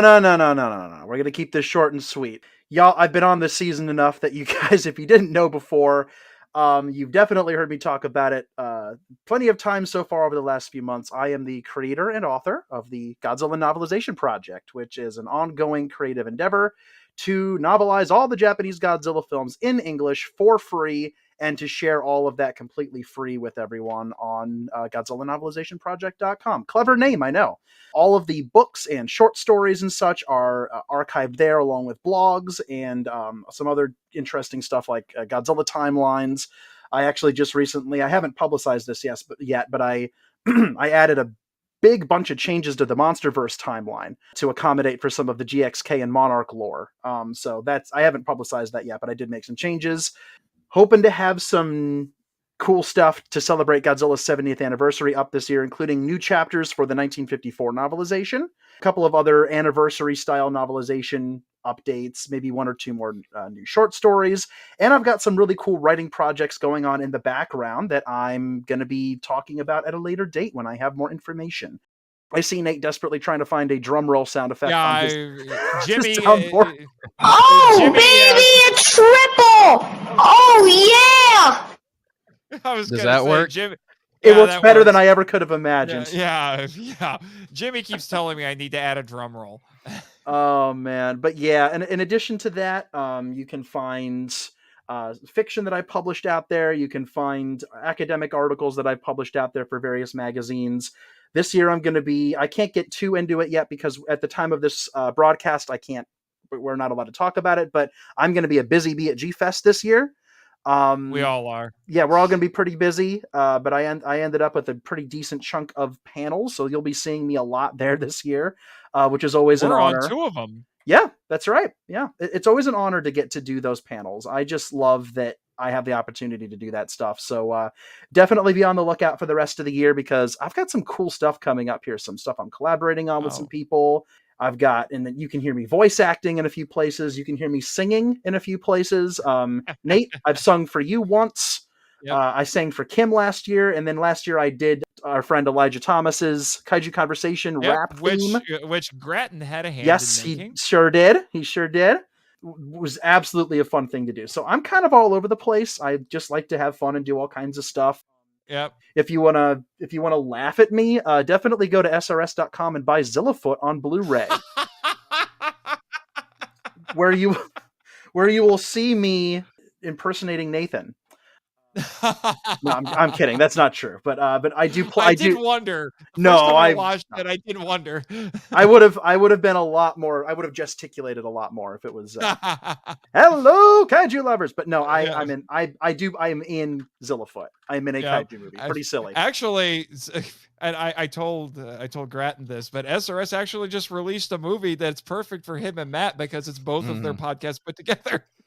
Amityville Bigfoot. Amityville Bigfoot. Yeah. I forgot to plug I forgot I have another podcast.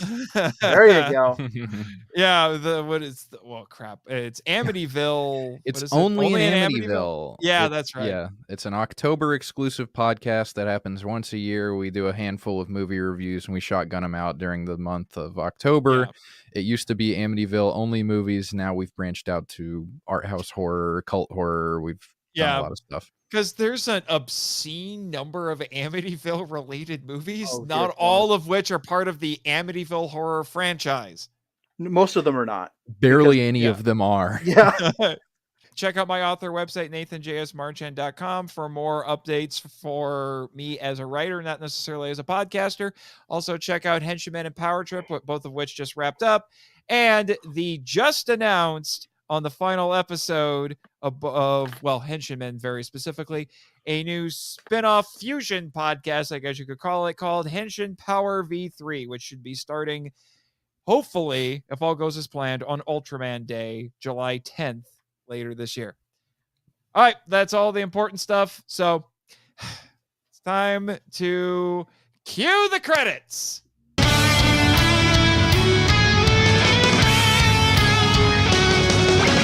Thank you for listening to the Monster Island Film Vault, a podcast produced and hosted by Nate Marchand. Our executive producer is Damon Noyes. If you want to be heard on the show, we'd love to hear from you, so email us at monsterislandfilmvault@gmail.com. Follow us on Facebook, Instagram, Twitter, YouTube, and TikTok. You can also follow Jimmy from NASA on Twitter and our many colorful characters using the links in the show notes, which are on our website, monsterislandfilmvault.com.